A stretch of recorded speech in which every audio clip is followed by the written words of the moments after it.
Greetings, gentle viewer, and welcome to Graveyards of Arkham.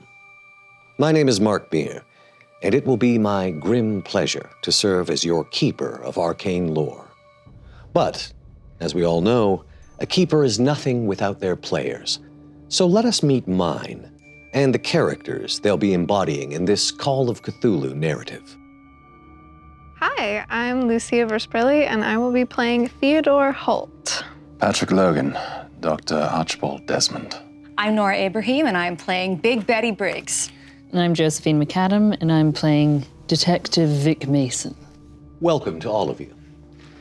We'll also be joined throughout our story by some special guest non-player characters, or NPCs in the common parlance, whom we shall meet in good time. For now, your characters find themselves in Arkham, Massachusetts, in the early autumn of 1928.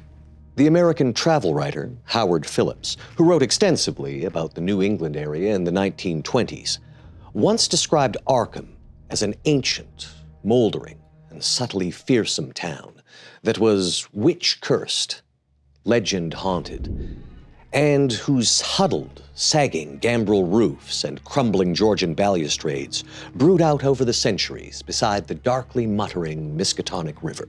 The prose is a little purple, but apt. For if any town merits such words, it is Arkham. A church bell sounds, a deep and solemn tone on a gray morning.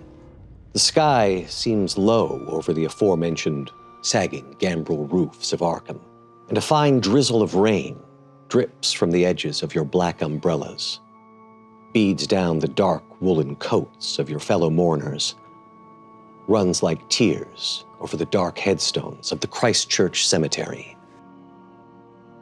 You are all walking along a curving gravel path towards a group of mourners. The rocks crunch and runch beneath your shoes. The voice of a priest hangs heavy in the air. For man that is born of woman has but a short time to live, and his days are full of trouble. He cometh like a flower and withers away, like a fleeting shadow. He does not endure. As you all join the mourning assemblage, walking to the graveside, your thoughts drift back to the events of the previous few days. The year is 1928. The month is September, and you are in Arkham, Essex County, Massachusetts, outside of the home of your mutual friend, Wallace Phillips, at Terrace Building Apartments, 611 Getney Street, in the north side of Arkham. Phillips has gathered all of you because he needs your help with a case. A former police officer, known to you all, he retired 2 years ago. His enthusiasm for life and endless curiosity have kept him young. Though he's now in his 60s, you all know that his eyes are those of a much more youthful man, filled with good humor and sincere interest in those he meets. All of you know him, but you do not know each other. Could you please describe to me what the others see when they look at you? Theodore is a small woman of stature, but definitely looks like she is not of the city. She's wearing very outdoorsy clothing, lots of sort of leathers, and just kind of holds herself in this, like she's trying to be small, but she generally sticks out most places that she goes. She looks like she's comfortable here, as if her relationship with Phillips is good and not necessarily worried standing outside. Archibald is decidedly average, dressed in vestments of the time, man a little bit taller than 6 feet, but thin. keeps a pair of glasses in his pocket, but what's unnerving about him, if anything, is there seems to be something in his eyes that's looking beyond what he sees here. Something distant, foreboding. Something deep on outside of what is an average pond. Big Betty Briggs is a very tall lady. She stands just under 6 feet tall, very broad and muscular, broad shoulders. She's got a hair, nothing about her is really fancy at all. No muss, no fuss, hair back in a bun. She dresses a little more on the masculine side. She was never one for frills. You can see, if anybody was paying real close attention, you could see she's got a few scars on her knuckles because they've been put to use. But something about her eyes are very kind. She got a little bit of a crooked nose from taking a hit or two in her past, maybe. But she stands very casually and a kind demeanor, but very, with a strong presence. But silent. For once. Vic Mason is a serious sort. Keeps to themselves, is always in a nice suit, finely dressed at all times. Very slick. They always have an air of sadness about them. You see this depth in their eyes. They're always just a little bit down in the dumps, or have a case of the morbs, or whatever you may call it. But they do have a lot of sarcasm that they carry along with them, and it doesn't mean that they don't joke around every now and then, but they think that there is an explanation to everything, and they will find the answer to it. You all arrive at roughly the same time. Perhaps you don't realize it at first, but it soon becomes apparent that all of you are going to the same place. You enter the apartment building and find yourselves heading up the stairs to the landing and to the same apartment. Do any of you say anything to each other? Hello. How you doing? Big Betty Briggs, wow. real nice That's to meet you. Nice. Firm. That's what that is. Archibald Desmond, pleasure. Nice to meet you. Pleasure to make your acquaintance and such. Yes. I didn't have an appointment, or I guess I was supposed to be. I mean, I take it we're all here for similar reasons? Yes, I think that's a good conclusion to come about, as we're all here at the same time. Are you all good friends with Phillips? Don't know if friend is quite the word. Acquaintance. Someone I've known for a bit. I assume the same for everyone here? I mean, I wouldn't say we're really close at all. Barely. But yeah, I mean, I'd seen him around. Yes, how do you, did you say Betty Briggs? Yes.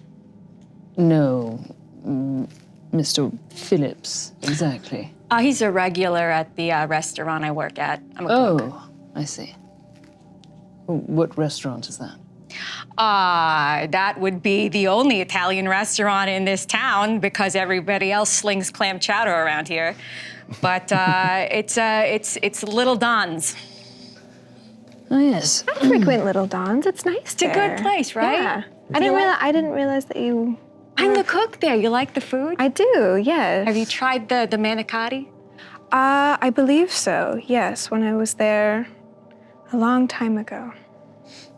In any case, you're all in a group standing outside the apartment of your mutual acquaintance. Does anyone take it upon themselves to knock? I will, absolutely. I know Philip, so I'm sort of like familial, I think. So I would be happy to take sort of the, hello? Very well. Knocking on the door seems to stir something within the apartment, and you hear approaching footsteps of Wallace Phillips. Let's welcome him now. The door swings wide, and all of you see the familiar face of your friend or acquaintance, Wallace Phillips. As mentioned, an older gentleman, but with bright and inquisitive eyes. He smiles as he greets you all. Thank you all so much for coming. It might be awkward for you. I didn't mean to leave you outdoors. It's good to see you, Theodore. Good to see you. How are you doing? Good, I'm good. Big Betty, how are you? Always doing good. And yourself? I'm good, thank you. Big Betty knows just how I like my spaghetti, smothered in Parmesan cheese.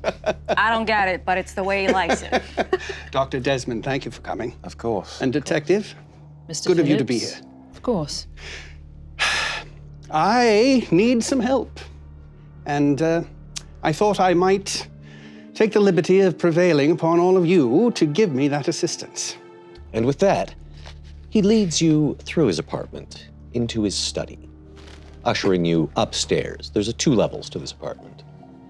It's a medium-sized room lined with bookshelves, with stacks of paper making small towers across the floor.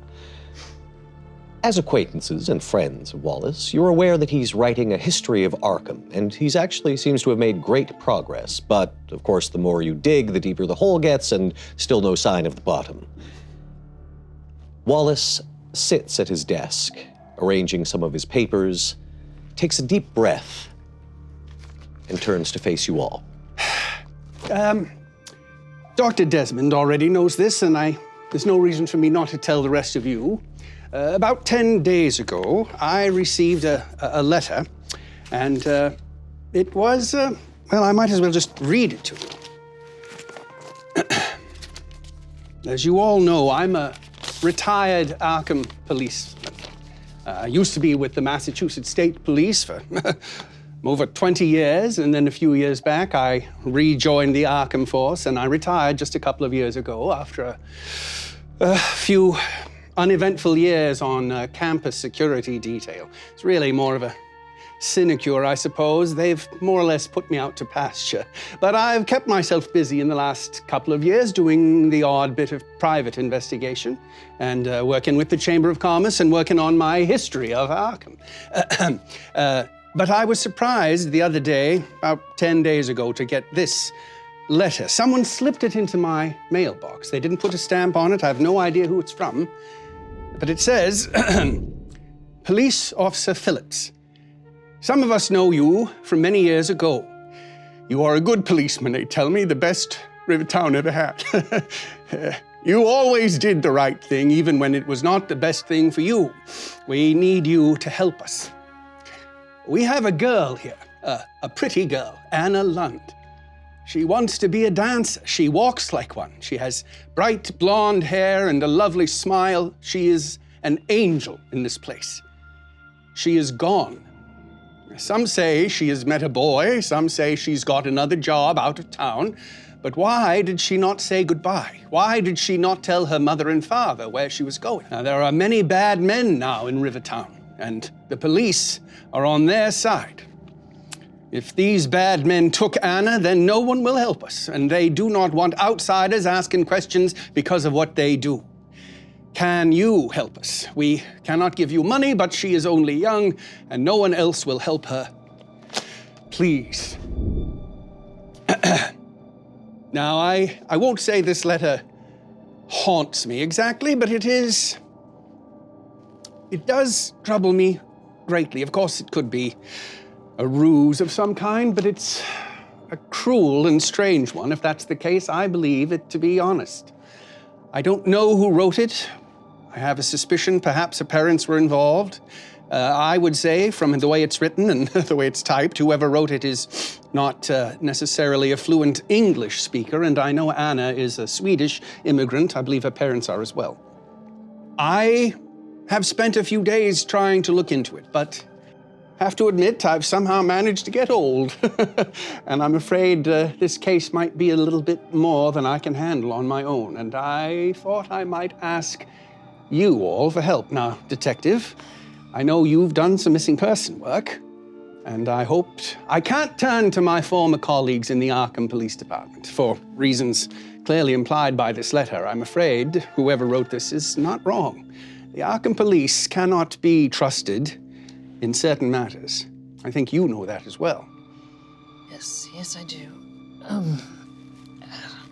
What other information have you been able to surmise? How many days has she been missing? Well, I got this letter about 10 days ago, and I think she'd been gone for a few days since then. So we're looking at a couple of weeks.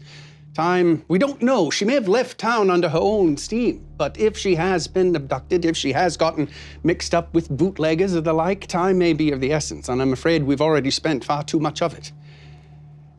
Dr. Desmond, you know that a few days after I received this letter, I went into Rivertown looking for leads, and I seem to have suffered a bit of a blackout. I don't remember exactly what happened to me because I woke up in my own bed and I was told that a group of men and a woman had brought me back here to my own apartment. I don't recall it. The neighbors didn't catch their names, unfortunately. I'm sorry, is that usual for you? Were you on a bender? I'm sorry? Were you on a bender? No, I was not on a bender. I'm afraid I'm just getting advanced in years, Betty. And I've been feeling since. I've felt a little dizzy. I've had a little bit of a palpitation. I went to see Dr. Desmond, and he was kind enough to give me some drops to put in my ear to prevent the dizziness. I'll be fine, but I'm afraid it's the sort of thing where I realize my own limitations in this case. What do you last remember? What were you looking at? I was trying to find Anna, trying to find out if anybody knew where she'd gone. We've heard some, I've picked up a few leads, nothing too concrete, however. She was a young girl, about 22 years old. She volunteered at the Daughters of Grace Soup Kitchen. I'd been told she had gotten work as a maid. Some people said she'd been seen talking to a well-dressed young man, maybe this boy that the letter refers to, maybe it's a new beau, or my suspicion, unfortunately, a well-dressed man in Rivertown is probably up to no good. I suspect he is connected to the illegal liquor racket. I don't know who he might be working for, but I suspect the well-dressed man might be something of that kind. She has a brother, Carl, and he was also reported talking to a well-dressed young man, and I haven't been able to figure out if it's the same well-dressed young man or not. Carl apparently did not have a friendly relationship with this fella, whatever he was. They were seen arguing. I don't know where she's got to. No one who does know apparently is willing to talk. As a former Arkham police detective, I'm afraid no one's eager to talk to me. That's why I thought it would be helpful to bring in some unfamiliar faces, people who might be able to mix into Rivertown a little more surreptitiously than I can. Where did you black out? I wish I could tell you. Walking home from Rivertown. Walking home. Yeah, that was my question. What did that say about her parents? Did it say something about? Only that she disappeared without saying goodbye, which the writer of this letter finds highly suspicious, and I can't say I disagree. Did you speak to the parents? Only briefly. They are Swedish, and they seem spooked. There's more to tell, of course, but why don't I let you ask me any questions you might have? I've overwhelmed you with information, I'm afraid. I'd say so. Did you know her personally? I've never met her. I don't know. I've never seen her. I don't know Anna, I'm afraid. Except that by reputation, she's an angel. Do we know the whereabouts of her brother? Well, not specifically. Her brother Carl seems to be a bit of a tough customer. I suspect he's involved with the bootleggers. As you may know, there are any number of organizations in Rivertown doing that kind of work. Cabot's Warehouse, I know, is one hot spot for that sort of activity, and Carl has been seen in that vicinity. It's a rough neighborhood. It always has been. I worked that beat for 10 years, but that was years and years ago. I don't know that part of town as well as I used to, I'm afraid. Luckily for me, all the old-timers, the few that are left, don't know me personally, but I stand out in Rivertown just like this well-dressed young man might have done. So I think I may have done about as much as I can personally do. I want to take you down there and show you around, but I need other people to be the eyes and the legs of this operation. Small clarification. Wallace, you are aware that Carl Lund does do work at Cabot's warehouse, but oddly, he seems to come and go as he pleases, which seems odd for a dock worker. Question for the keeper, actually. What do I know about Rivertown? Rivertown is the classic rough area of town, down by the docks, tenement buildings, low-income housing, and certainly rife with crime. You know this, and I'd say even those who are relative newcomers to Arkham know that it's probably not a good idea to split up in Rivertown. It's probably good to rely on strength in numbers. It is a site for crime, both organized and opportunistic. I was going to recommend that we just go randomly in different directions, but I guess that's not a good idea. As an Arkham local, would I know anything about Cabot's warehouse? Like, have I heard people talking about it, or what do they do there? Do I know? Cabot serves the same function as pretty much any warehouse. Goods are stored there, unloaded. There certainly is a bit of an unsavory reputation around not just Rivertown in general, but probably Cabot's in particular. You would say that you've probably heard that the folks who work there are not friendly sorts. I've heard about Cabot's, and I know the folk that work there aren't very friendly. I'm sure if anything nefarious has gone down concerning this girl, they're not going to be friendly. But Right. that's not something I'm concerned about. Well, Betty, I knew I had asked the right person. Yes, now I know why you've asked me here. Why did you ask? I'm sorry, I don't know the rest of you. Why us? Well, as you said, you have expertise. Unique to the situation. I asked the doctor not only because he's recently helped me out of a bind, but he has worked with the Arkham police on a freelance basis, and I fear for the girl's health and well-being. I fear we might need someone with medical expertise if we find her in an unpleasant situation. Betty, just take one look at her. You can see why I asked her. And Theodore and I, we're very close, and I know I can count on Theodore. That does lead me into my next question. I'm more than willing to look for this girl. And I'm more than willing to go to Rivertown and see unfriendly people, but how far are we allowed to take this? That's a good question. I, of course, am retired. I have no legal authority, and I can't convey any on you. It's going to be risky. I don't want you to think otherwise, and I don't want you to think I'm representing this as a safe walk in the park. It's going to be potentially dangerous. We're looking into people who may very well not want to be looked into. And I know you can handle yourself. Speaking of which, who among you are currently armed? Very well, yes. I assume any weapons you're carrying on you are concealed? Correct. No. Betty just cracks her knuckles very loudly. I'm more than willing to do it and to go. Thank you. And I don't want any of this to come back to you. And I think you should be resting. I'm sorry, I gotta be this person, Wallace. You know I like you. But, I mean, what's in it for us? If you're telling us it's putting us in a risky situation and you don't want to get cops involved and you're retired, you're kind of putting us in a bind here. That's true, Betty. I guess you only need to go as far as you're comfortable going. They sent me the letter. They asked me for the help. And I've done what I can do and will continue to do all that I can.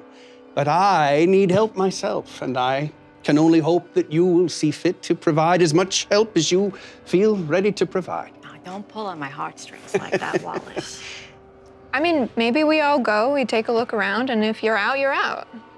You don't want to do it. Oh, Oh no, me and my friends are in. I just need to know, like, is there something on the back end that, should I call one day for a favor? Oh, there it is.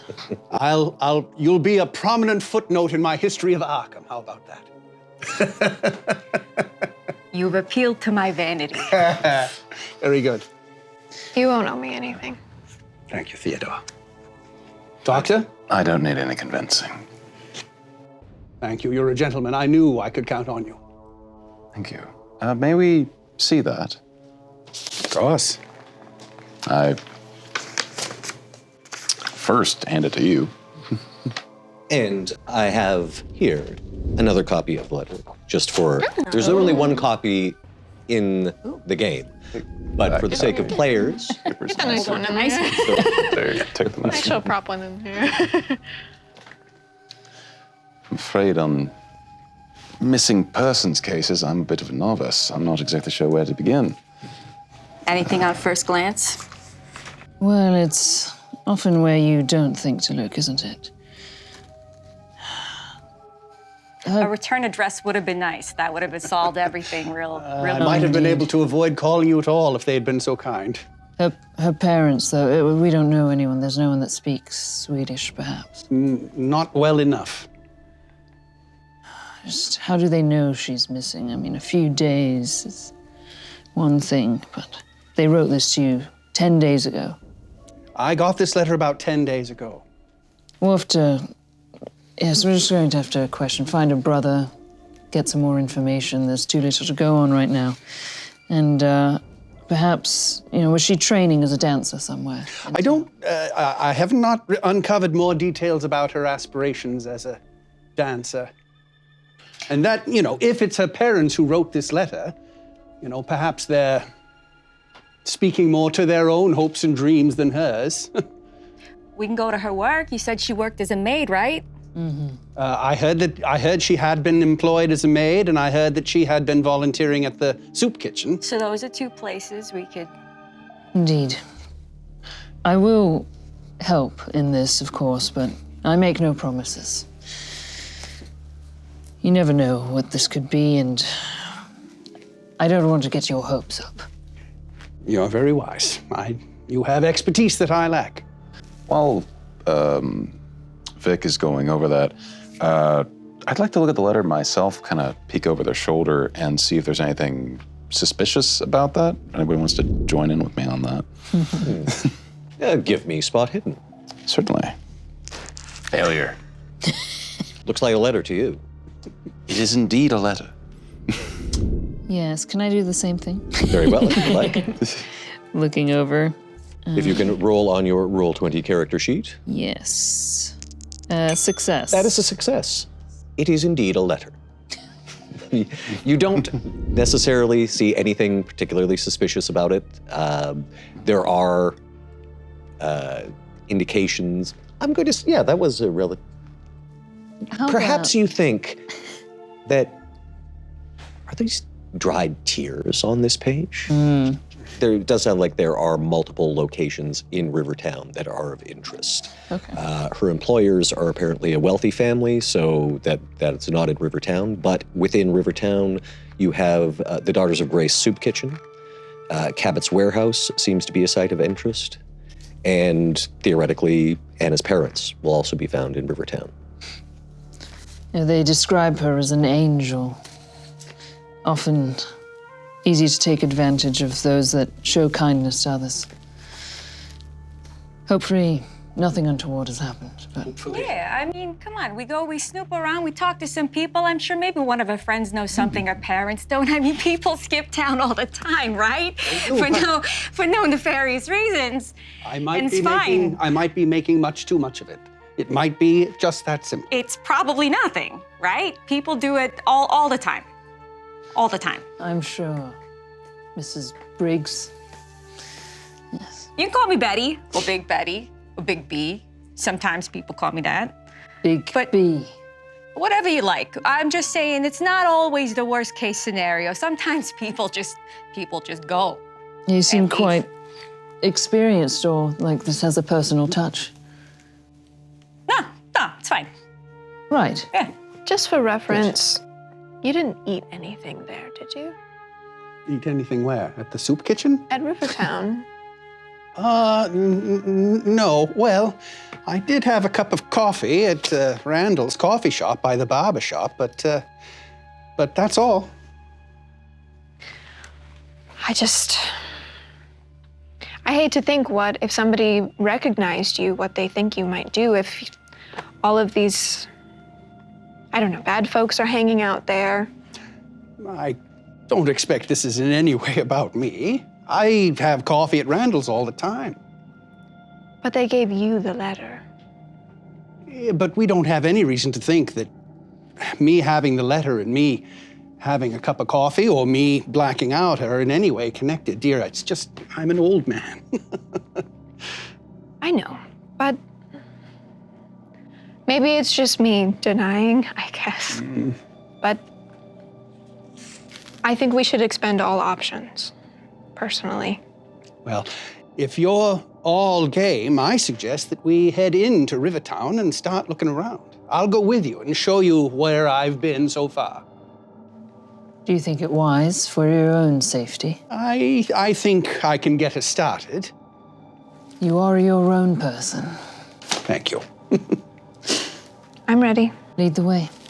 Before we begin, I would say our occupations are written on our sleeve. We've been identified, so to speak, but I'm a little unclear, somewhat more unclear here than here, what exactly your area of expertise is, strengths, that sort of thing. I can talk to people very well. And I know a lot of people. And if they don't talk to her, they'll talk to me. Cracks her knuckles very loud. audibly. Okay, I do understand the implication there. Wonderful. And so, you gather your things, perhaps any coats that were hung up. As mentioned, several of you are armed. You probably check your weapons, knowing that you're going to a place that is less than safe, shall we say. And you make the journey to Rivertown. Is Wallace armed? Wallace, are you armed? No. His service revolver was turned in. And so, you leave the apartment of Wallace Phillips, making your way to Rivertown. We return to a gray and somber day that all of you have seen before. A bell tolls once more. It's cold and gray and wet. You're standing amidst a ring of mourners. The priest is praying over the casket that rests above the freshly dug grave. Everyone is wearing black. Many of the women have their faces veiled. The priest splashes holy water over the grave. That and his vestments, the hallmarks of a Catholic service. The mood is somber. In the midst of life, we are in death. Of whom may we seek for help but you, O Lord, who for our sins are justly displeased. Again, your thoughts drift back to your time in Rivertown. The Rivertown area of Arkham crowds the south shore of the Miskatonic River. It is a warren of old warehouses, most of them disused, some converted into low-standard accommodation.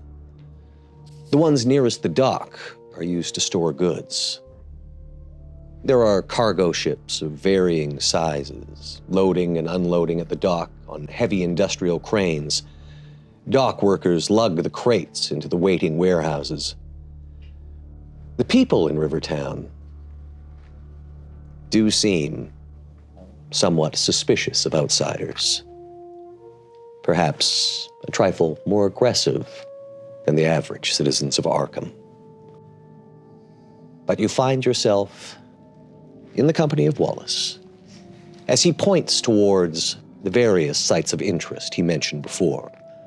The soup kitchen of the Daughters of Grace, Cabot's warehouse, and further along, the tenements. It's up to you. Where would you like to go? Detective?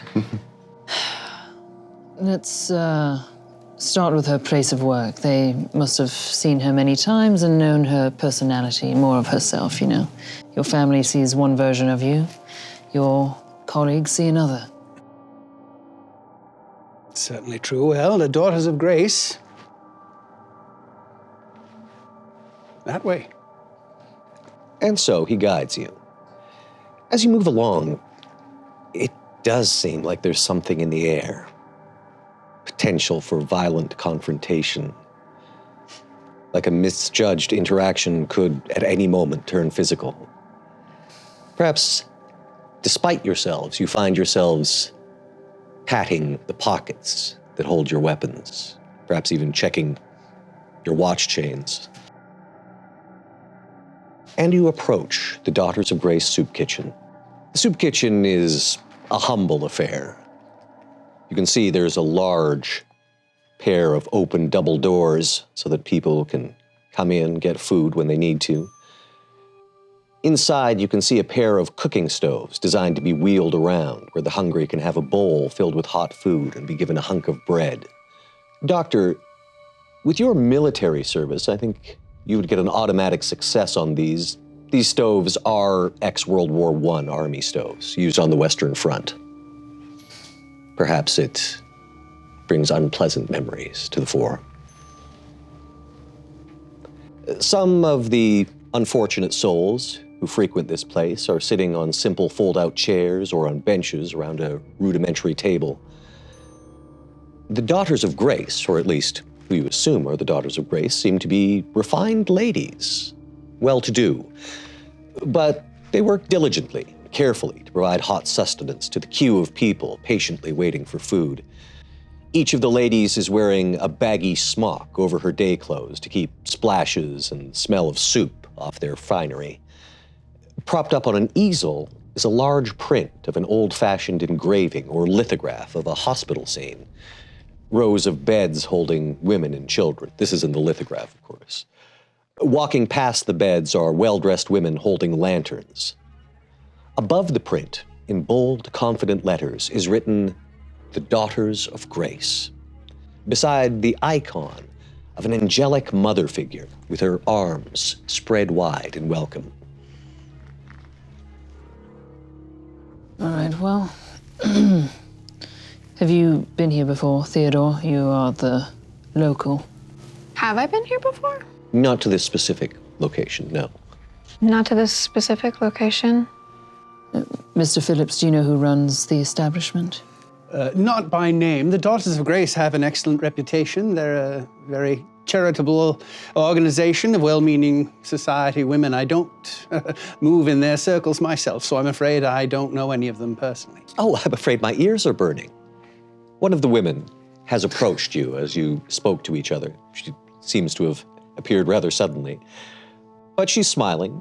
As mentioned, she's wearing the same sort of smock that the others are. Hello, I'm Hannah Claire Llewellyn.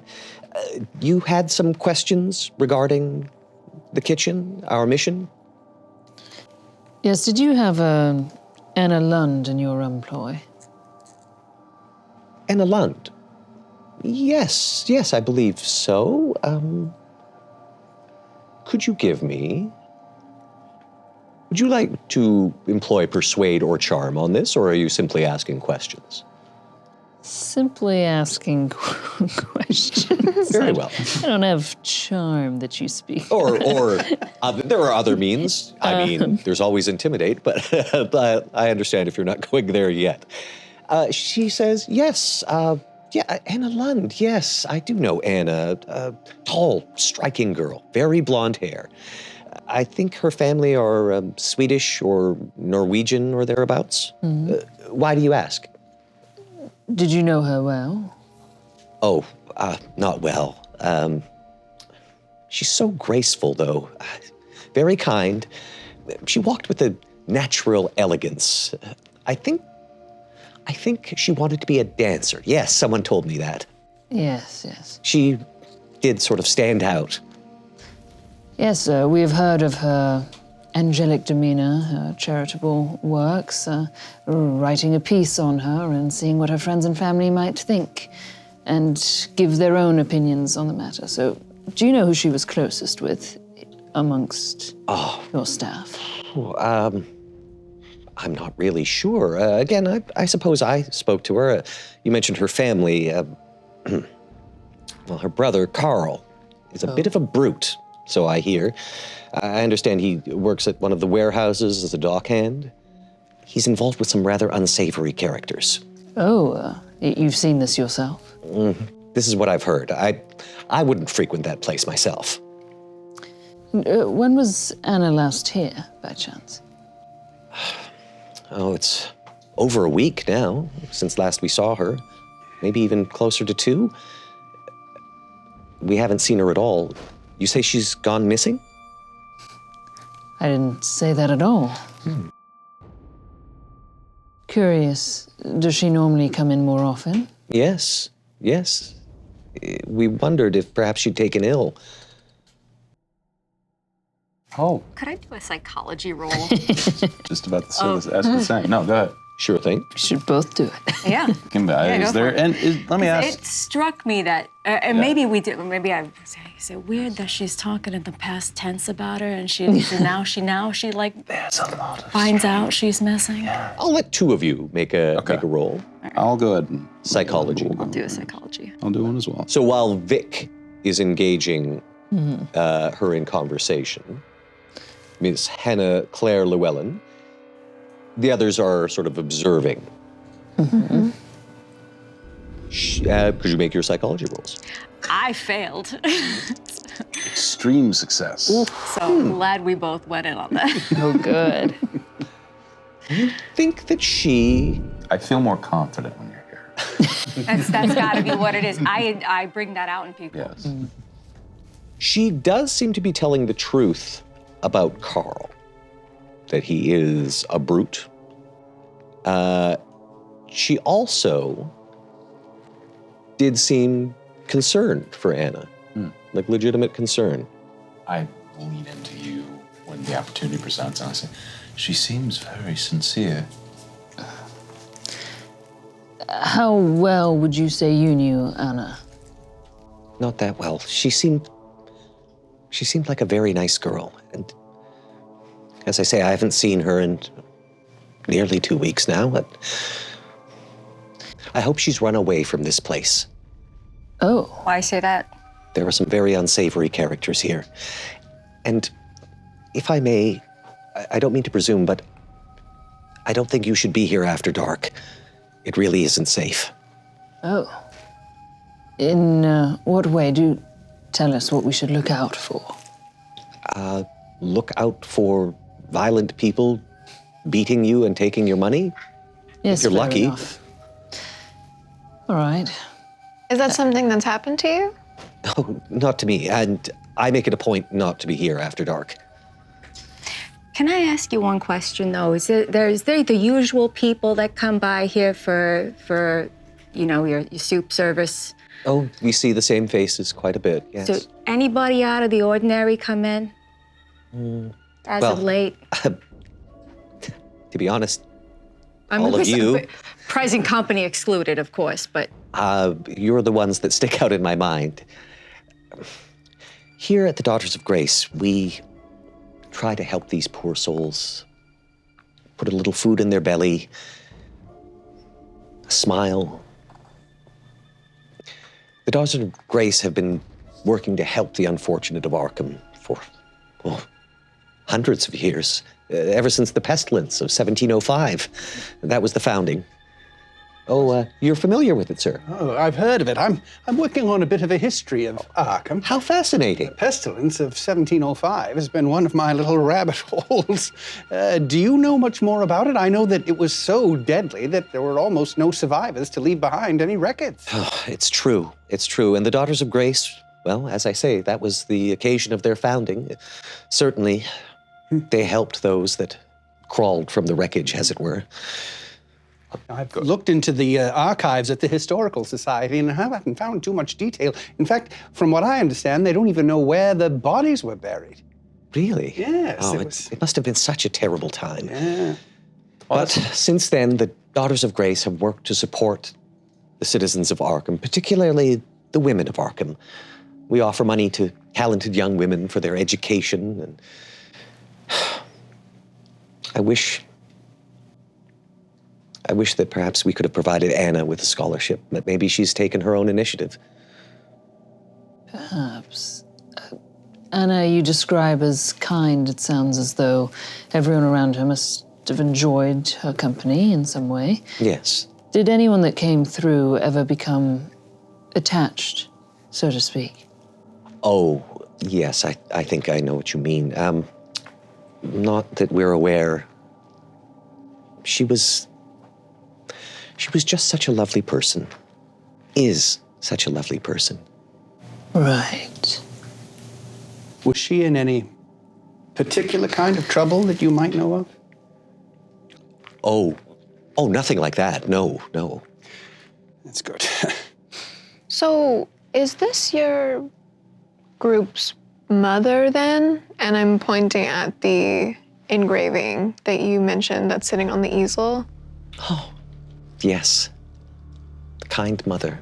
It's more of a, well, I don't want to be flip, but more of a mascot than anything. Not like it's an official saint or anything. It's what we strive to be. A mother. I suppose. Interesting. Yes, my earlier question, though, no one that she worked with that she was particularly close to? You say you didn't know her too well. Now that I think of it, I was probably did the most shifts with her. But we're very busy here, you understand. There's course, not much time for chit-chat or really getting to know each other. We just do what we can. Oh.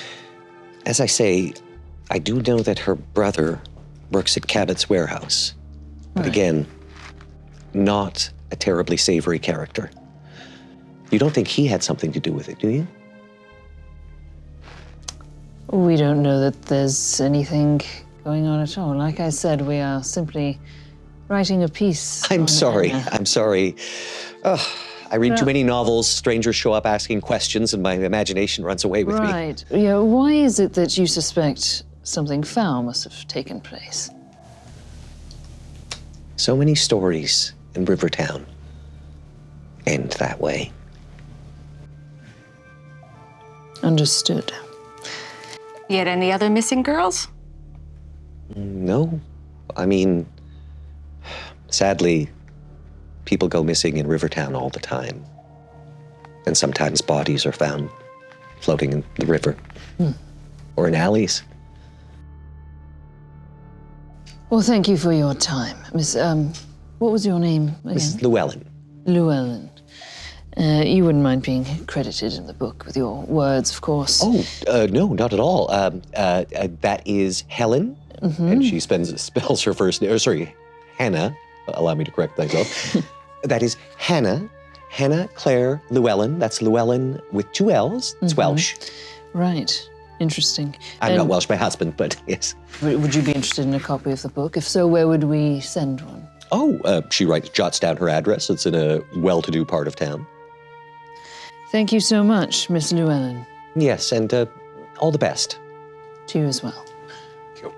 While that series of conversations was happening, I would have backed off and looked around the area for anything erstwhile, anything that looked out of place in a place like this. Not necessarily that she's being suspicious, but that something might have been overlooked or given indication that something like a struggle, even a spatter of blood or anything I might recognize has gone down here. Sure, give me a spot hidden. Certainly. Success. You're quite sure you're like being quite thorough, and there does not appear to be, again, bloody footprints or anything anywhere. It's a soup kitchen, and again, these ladies seem to be helping out the poor. Okay. Was there anything else that you, before we leave, wanted to ask? I feel like everything is pointing towards this brother figure. Yeah. Yes.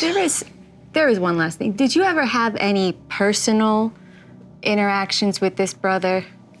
Any arguments? Oh, me? You're asking Hannah? Yeah. Me? Oh, no. I'm afraid I don't think I've ever even laid eyes on him. I hear he's quite a brute, though. So he's never come in here? No. All No, right. certainly not. So you've never seen him personally? You wouldn't know how he dresses, for example? Maybe once at a distance, there was quite a large hulking fellow that I saw speaking with Anna. And yeah, suspenders, flat cap, bulging muscles, if I'm honest. Dock worker. Dock worker, yes. All right. I Very think well. that's next for our Yes, indeed. book report. Yes. Thank you for your time. You're most welcome. I really have stayed too long talking, and she bustles off to help some of the other daughters of Grace. So to the docks, then. To the docks? It's not very far. Cabot's warehouse is an old, crumbling brick building. Paint is faded and peeling. Cabot's warehouse is painted in block letters on the front, but clearly some time ago. It seems unlikely that the original Mr. Cabot is still with us. There is a cargo ship, and you can see the name on it, the Carrick Fergus, which is being unloaded at the dock. A heavy crane is lifting pallets of crates, bales of wood, and burlap sacks of grain onto the dockside cobbles.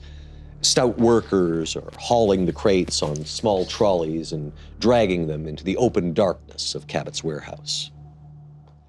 There is a man who looks to be in his mid-50s, with iron gray hair, clipped short, who's shouting orders. You hear one of the others address him as Beluski, and I won't even make you roll for this. You're quite sure that he seems to be the foreman. How do you want to approach this? I think it might be best for me to hang back. I might get recognized here. Agreed. I also don't have, I'd say, the demeanor or approach that this general clientele, people might appreciate.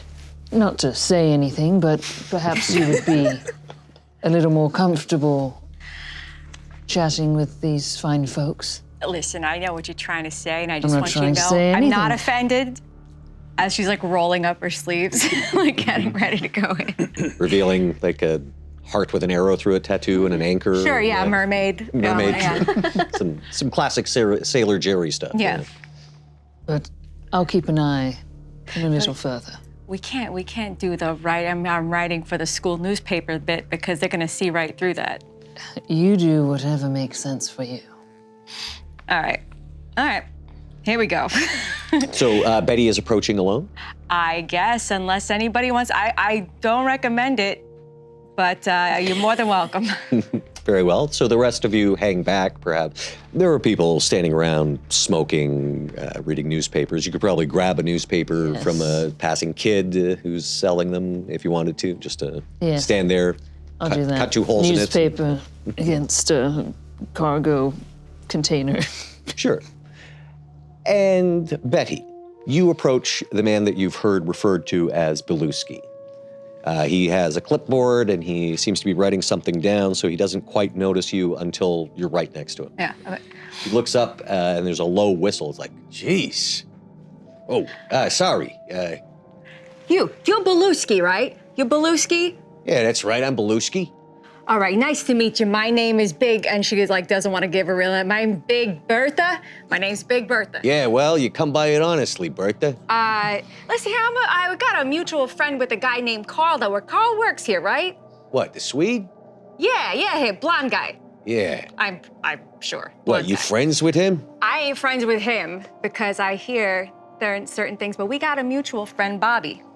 Bobby. You know. Bobby. Bob. Bob. Oh, you know Bob? Bob. Ah, See, we right. go back. That's why I call him Bobby. Hey, right. And that's why you call him Bob. But I So was what? He sent you here looking for work? And he does like admire just the sheer size of your biceps and just like, because I gotta tell you, I'm a little short-handed today. Listen, I'm your guy. I'm just here, I wanted to pick up a little side work. Times are a little tough. So, my mutual friend sent me over here to see if there was any extra work, and maybe I would finally get to meet Carl, who he talks about so much. Yeah, all right. Well, listen, I don't normally do this, but like I say, a little short-handed. This ain't a job, but I can give you some work for today. All right, All right. listening. So, the Carrick Fergus over there needs to be away by the next tide, and we're a little behind. So, hey, I'm sure I don't need to tell you how to lift things up. Now my arms have done a lot of heavy lifting, as you can see, and she kind of flexes, and like her forearm and the little mermaid tail kind of gives a little wiggle. Impressive. Okay, all right. So, he basically, like, he signs you up, and he says he tells you that you'll get $1 for the morning's work, Hey, and if you I want to stick around for the appreciate afternoon. the opportunity. I guess I'm going to work then. He directs Says you, over her shoulder to. basically tells you where things go. It's like, okay, these go over there. You see that? Those crates, they're going to go there. You can see that all the crates are marked with probably some kind of different signs to indicate where they go. Some of them are marked with maple leaves. You assume that they're from Canada. Of course. Of course. So they have words and designs, stencils on them, diamonds, circles, 3 horizontal lines, and as I mentioned, maple leaves.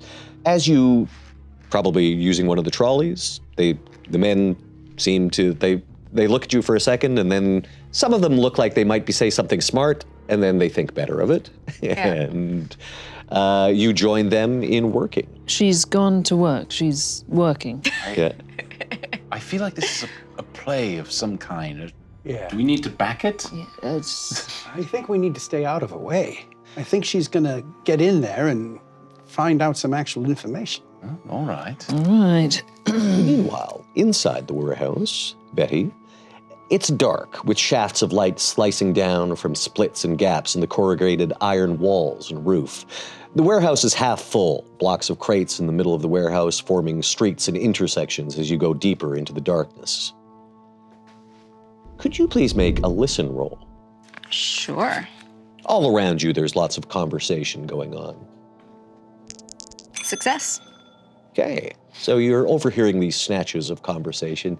Yeah, the cops are leaving us alone. Yeah, well, they like a drink just as much as the rest of us. I heard the speakeasy's put in a big order for whiskey. Yeah, the money's got to be good. Yeah, well, the job's on tonight. That's what I hear. And the boys are short-handed. Yeah, I thought that was about tonight. Yeah, jeez, the Swede nearly killed a guy last time. You never get me in that ring. That son of a bitch is an animal. Could I also get a spot hidden roll for me? Yep, that's what I was going for next. How did I? Ooh. I don't know how I failed that, but I did. Very well. Is anyone else observing Betty as she goes to and fro? You're all outside the warehouse, I assume, yeah? Yes. Is there a way for us to do so surreptitiously? Yeah, is there like a window we could peek in? There are people milling about, so again, leaning up against something while reading a newspaper, pretending to smoke a cigarette, that kind of thing. So yes, I will let you guys make spot hidden rolls. All of us, or? All of us? Those who are actually getting close. Oh. I feel so out of place. Very well. I think Vic had mentioned the newspaper technique, so Yeah. Nope, it's a failure. very well. Okay. Can I? So we're like outside, and are we? The way that Vic is like monitoring, how are you doing that? Are you like looking through the window or hanging out? Leave outside and just has Yeah, a newspaper. and if I need to move to a different spot, I'll go smoke a cigarette for a bit. And Yeah. I will. Is there like a smaller group of guys also hanging out like close by so I could eavesdrop, but also kind of like get in there? Like get into the warehouse? Not in the warehouse, but just like in the group of guys so that I can. Oh, sure. Yeah, some of them like are. Proximity. You know, they get shouted at by Beluski whenever they do, but some of them are clearly loafing when they get the opportunity to do so. You know, and you. Oh. Can you also give me spot hidden and also listen? Failure. Yeah. The spot hidden failed, but Not by much. not by much. Can I use my luck point? Yes, you may. Okay, I'm gonna use 3 then to bring it to a 75, so that Very good. that one succeeds, and then the listen, that one doesn't go. Don't worry about that one. Listen does not go. Very Spot well. hidden. Spot hidden succeeded. You notice that a few of the larger men have a common tattoo. A moth, right about here. The web between their thumb and their hand. Okay. At first you didn't think much of it, but then you noticed that several of them had this moth tattoo. And you said your listen did not succeed, right? No, I didn't. Just going back to Betty. Yeah, am I able to push that roll, like push for a reroll? If I'm like push that because I failed on the On the spot hidden? yeah, on the spot. You could push the spot hidden if you'd like to. Yeah, could I do that? Sure, I was going to give you a little more of what you got from a listen roll, but yes, please. Oh, okay. Well, now I don't know. What should I? Okay, I'm going to go easy on you. If you want to notice the same moth tattoos, you can push that roll. Oh, okay. That's all right. I'll probably go for the listen. Yeah. Once, especially when I hear about the Swede and kill the guy. Yes, and then maybe you speakeasy. actually follow, again, pretending to actually carrying something in behind them. You hear them continue their conversation. One of them's complaining. It's like, if I keep busting my ass like this, I'll be with St. Aloysius by the end of the month. Hey, what? You hear the Swede's sister gone missing? What? Oh, man. Somebody's done something to her. They better hope he kills him quickly. This is where I'll bump into the guy with. I'll have a box, but I'll purposely accidentally bump into one of them. Hey, watch it. Oh, and then again, looks like he was going to insult you, and then got a look at you, and seems a lot more polite suddenly. Oh, you got something to say? No, it's all my fault. Sorry. Hey, listen. How long you guys been working here? I hear that Too long. That Beluski guy. What a dick. Am I right? Oh, Beluski, yeah, he's a real ball buster, that's for sure. Yeah, it's God, years now. He gets really depressed for a second. Me, it's my first day. I'm a Big Bertha. Big Bertha. Big Bertha, huh? Yeah. It's my first day here, so I'm here because me and Carl have a mutual friend. Well, you know the Swede? I don't know the Swede. Do you know the Swede? Yeah. I hear some weird shit about that guy. Yeah, well, don't get on his bad side. Not even you. Not even me, you say, right? Yeah. Why is that? You get into trouble with him? I'm smarter than that. Hey, I also heard that his sister's gone missing. Gone missing, yeah.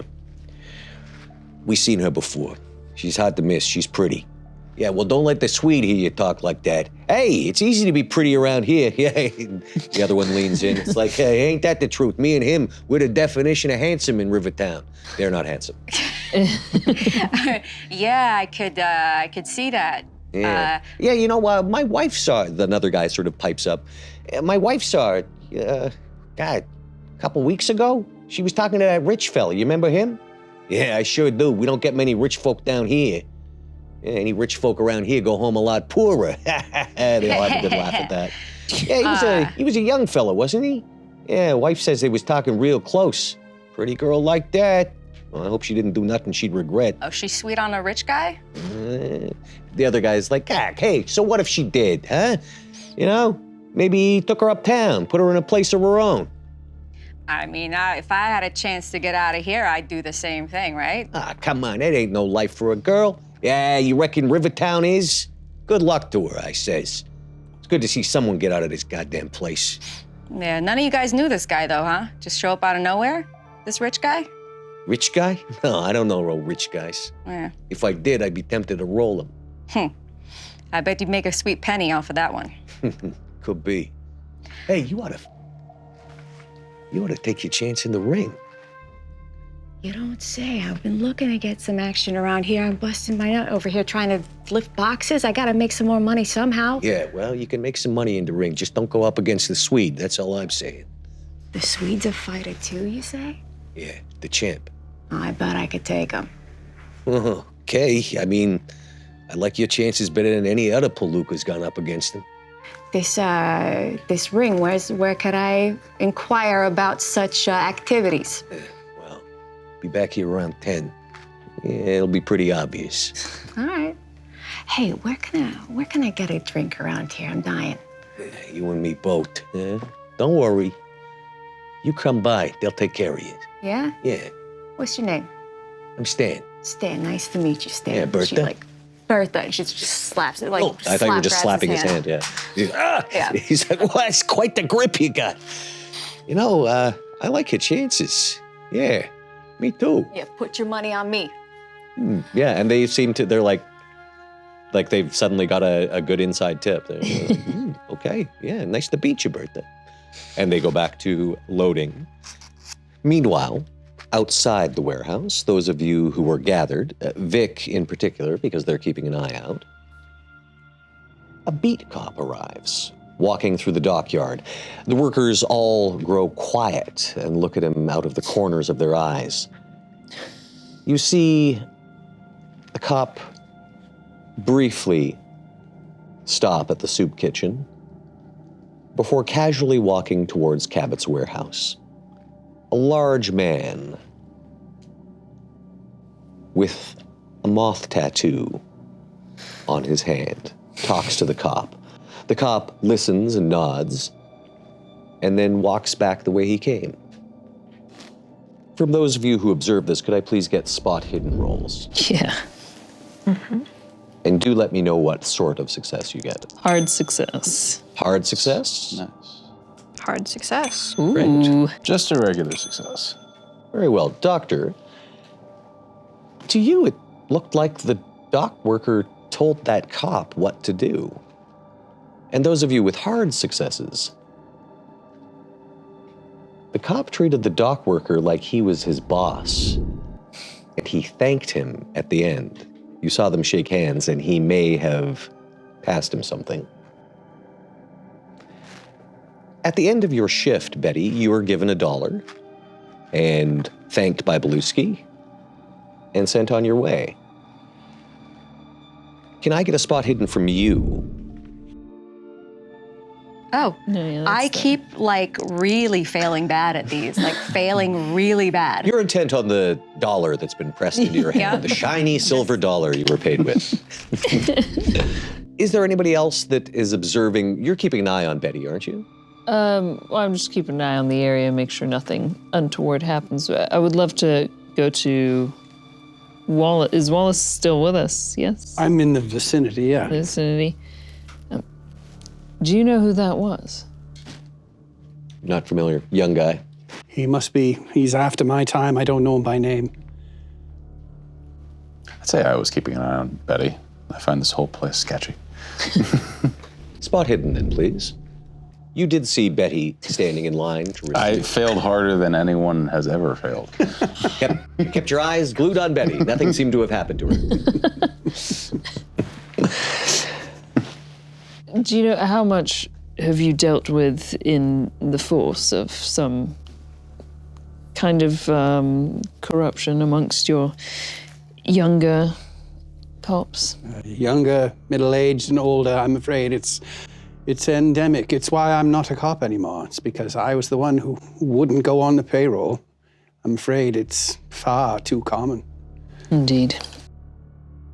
Betty, as you're walking out to rejoin the others, Stan sort of pats you on the back, friendly pat on the shoulder. It's like, okay, we'll see you tonight. The brawl's gonna be on. Now remember, bare knuckles, no rules. Listen, I'm not a fan of the bare knuckles, but the no rules part, I like. Yeah. Well, there's gonna be money on the table too. I hear the Swede's gonna beat the bejesus out of some Italian named Ray Giotti. Is this a name that I would recognize at all? You don't recognize this name. Okay. But he does mention the undercard and that you'd have money to make as well. Sounds good to me. Seeing the way you carry those crates, I think you might even have a chance against the Swede. I'll take him any day. And with that, you're greeted by or rather they say goodbye to you. Yep. And you can rejoin the others. Tip my hat. I earned $1. But also, they do fights here, and the Swedish guy, Carl, the brother, he's gonna be fighting tonight. I'm gonna fight him in the ring, and I'll find out some questions from him. You're going to question him as you fight? Yeah, it's just the best time to get answers. Interesting techniques, not familiar with myself, but... You got your methods, I got my methods. And they never fail me. So it's worth a try. Did you find anything? Just an odd interaction with a police officer. Just corruption again. They ask you any questions? I've noticed something that I don't think we should really discuss here. You can move on from Cabot's. Walk you and can talk? walk and talk. Yeah, we can walk West and wing it. Sure. All right. A lot of the workers here are all sporting the same tattoo. A little moth between their pointer and their thumb fingers. They all had them? That's what I was ascertaining. Specifically, you noticed that not everyone had them, but a few of it tended to be the larger dudes. Okay. I relay that. Any sort of organized crime in the area that you know of that use the moth as some sort of calling card? Not that you're aware of. Again, I'm afraid I've been out of the game for a few years. If it's a gang sign of some kind, it's one that's come up since I left the force. Interesting. Working for the Arkham Police Department in a number of inquiries, maybe even working in the morgue at some point, have I ever come across a corpse or anything like that may be sporting this? Not to your recollection.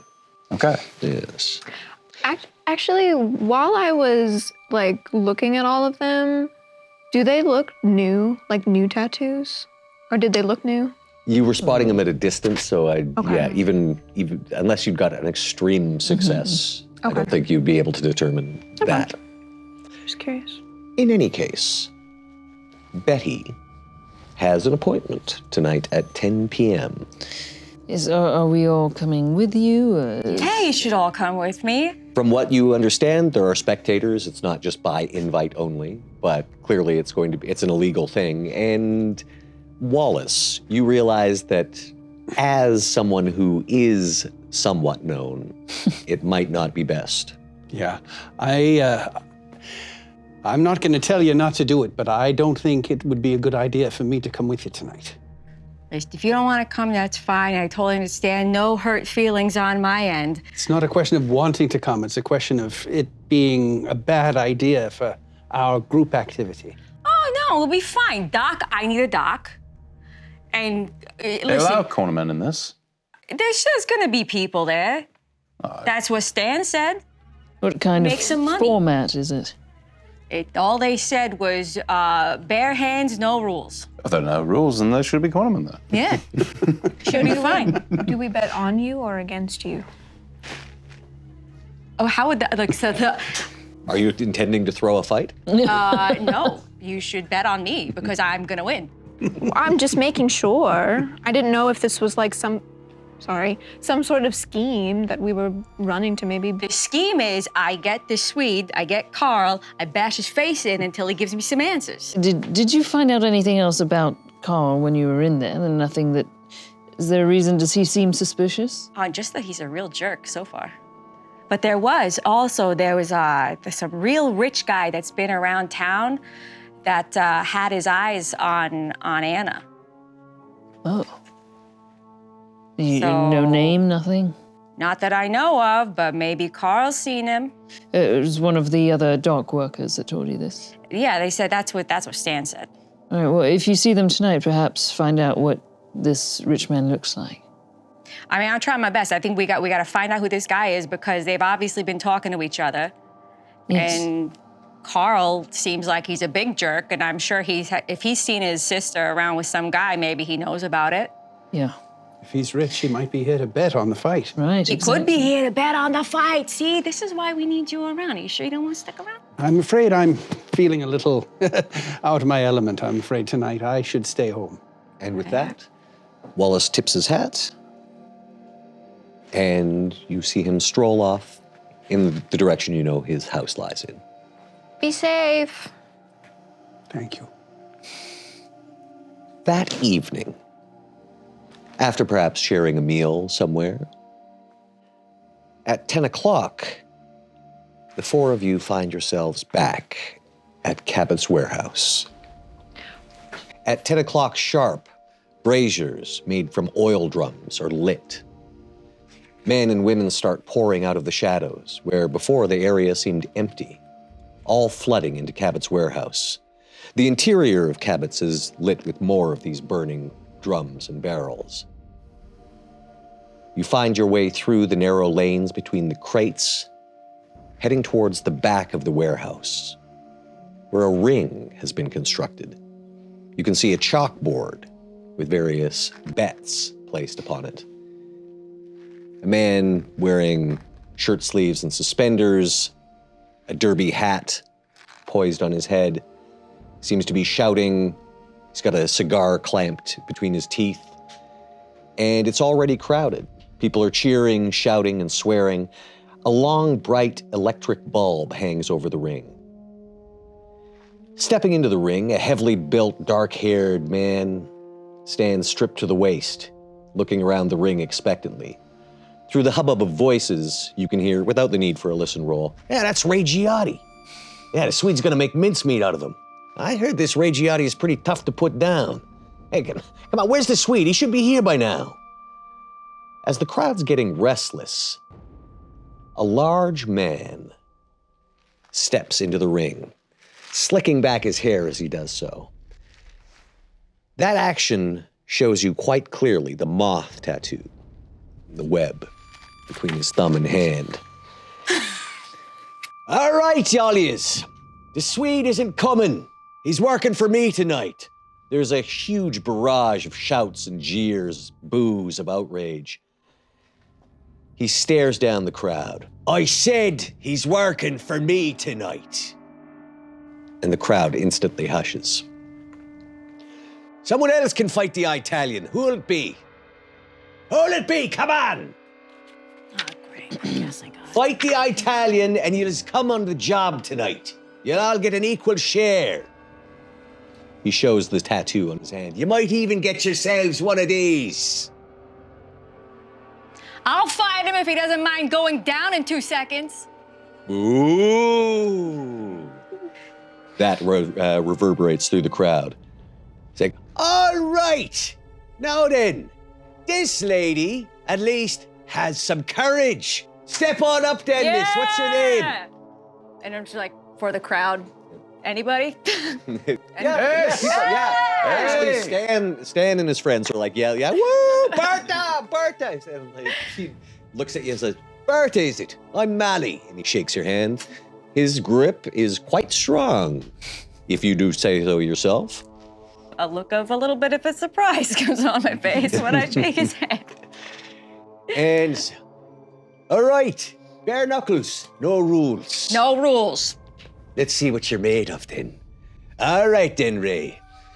And the fellow who's already stripped to the waist says, "All right, don't expect me to go easy on you because you're a skirt." Ain't no skirts on this broad, pal. All right then. As we begin, the bell rings. And what is your dex? My dex is 70. Ooh, you're gonna be throwing the first punch. Ooh. So, All right. roll please. All right, give him a right hook. Again, it's this cacophony of yelling, Yeah. and people are very excited. The man who said he was working for him tonight, did we recognize him from the dock or no?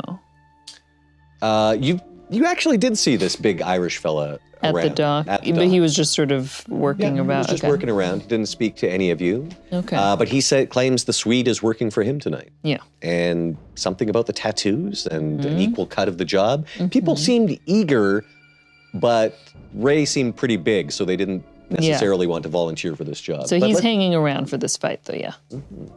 So, what's your result?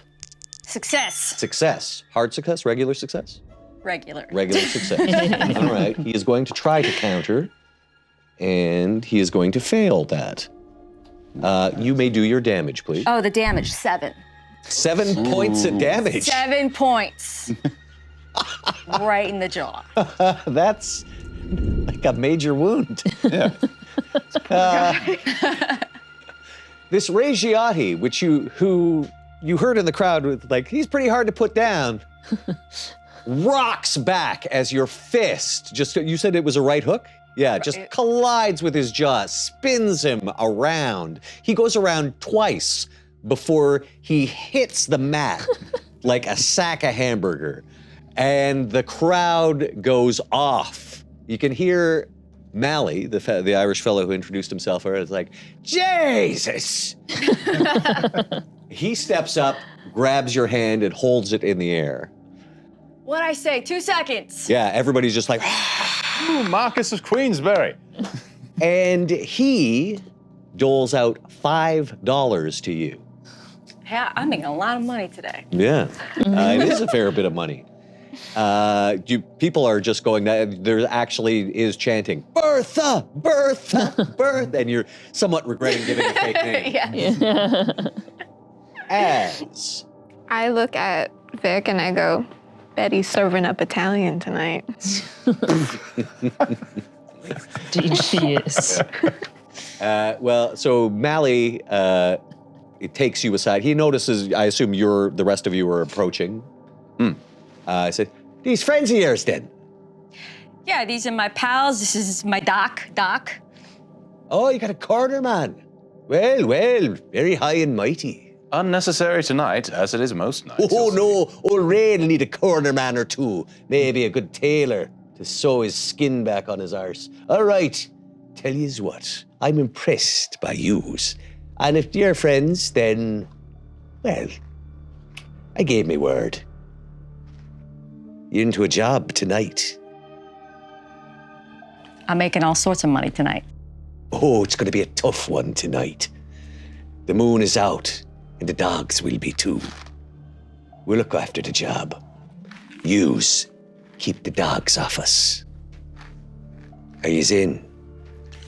Oh, I'm in. And you said something about possibly getting one of those, and as she points to his tattoo. Well, I suppose we'll see. We'll see. I'll need all of yous to meet me down by, and he basically just points to a corner. At 1 o'clock this morning. Just after midnight, mind. You got time to get a drink in you if you like. Where do I go for one of those? He hands you a flask. You take a snort right now. You earned it, Bertha. Oh, what sort of preparations Well, should we take?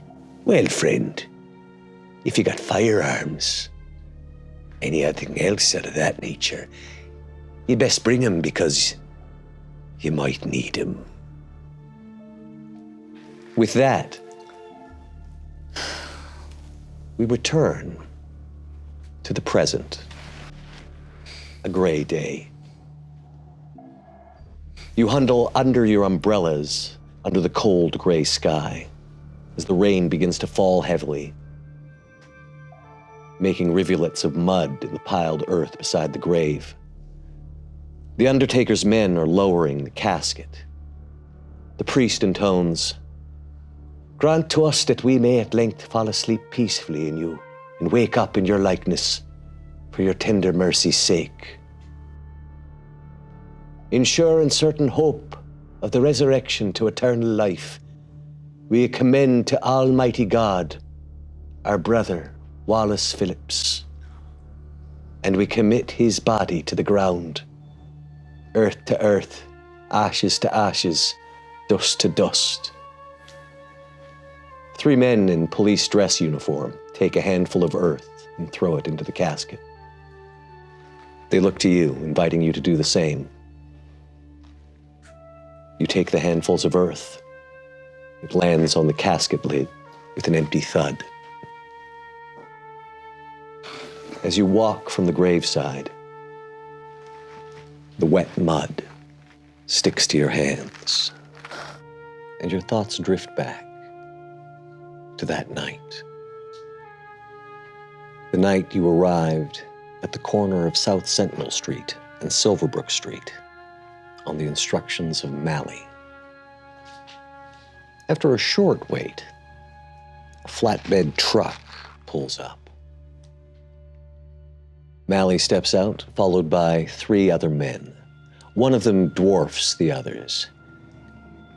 As he reaches up to push a lock of blonde hair out of his eyes, you can't help but notice the moth tattoo on the web of his hand. Spot hidden rolls, please. Failure. How? How am I rolling in the high 90s for like... You're still flush with victory. Yeah, I still feel good about that at least. Did anyone succeed? Yes. Success for me. Very well. Archibald failed so... Theodore notes that the other men likewise have the same moth tattoo, as does Mally, which you noticed before. They're holding picks and shovels, and Mally is carrying a wooden box with empty burlap sacks stacked on top. You note the faded lettering from the warehouse on these sacks. Mally approaches you. All right then. Well, Bertha, well done tonight. Thanks. I'm a natural. That you are, lass, that you are. Now then, we're here to do the job. We got the best here tonight, and the customer will pay good money for something of this quality. These here boys, why, they get the job done. Especially the Swede over here. What exactly is the job? Oh, you'll find out soon enough. Here we go. Tools of the trade. Keep your eyes on the job and keep the dogs off us. He hands you, first you, a baseball bat studded with nails. Yes. Use these. He hands the rest of you similar implements, pickaxe handles, again, bats with nails in them. If you can't keep them back, start shooting. You're just packing heat, is that right? Yeah, always. Ah, good girl. Now then, as I says, if you can't keep them off, you start shooting. But once you do, we're out. Job's over. We're out as quick as we can. Do you understand? Good. All right then. Come on, Swede. Mally leads you all to a high brick wall, and he puts the box he was carrying against it. One of the men steps away and looks down the empty streets. Seems to be the lookout. The other man uses the box as a step to quickly scramble over the wall. The large fellow that they refer to as the Swede does the same, and Mally hustles, all right, don't let the grass grow under your feet now. Go on, over you go. I'll attempt to go. Very well. With the step, it's actually relatively easy. Okay. I'll sidle up next to Theodore and say, do you feel comfortable doing this? I'm all right, yeah. Is Mally still standing there next to the box? He's trying to hurry you up, and as the two of you start talking, keep the chatter to nothing, all As right? I go to like step up on the box, I'm gonna hold my hand out to him, expecting him to help me up. All right, Your Majesty, as he does hold it out and just like, go. He seems to be losing patience, though. I'm hopping over after that. All right. Alley-oop. Up we go. As you land, You find yourselves inside the walls of the Christchurch Cemetery. Tombstones, shadows, empty branches, a prototypical graveyard. He leads you on after he jumps over. The lookout tosses the box back over, and you assume he stays on the lookout. As Mally leads the party to a fresh grave shining in the moonlight with a carpet of flowers covering it. The men sweep the flowers away with their shovels and begin to dig, working quickly, casting glances over their shoulders. Mally says, "Now then, keep a close eye for the dogs." Does it say whose grave it is? The headstone has not yet been placed.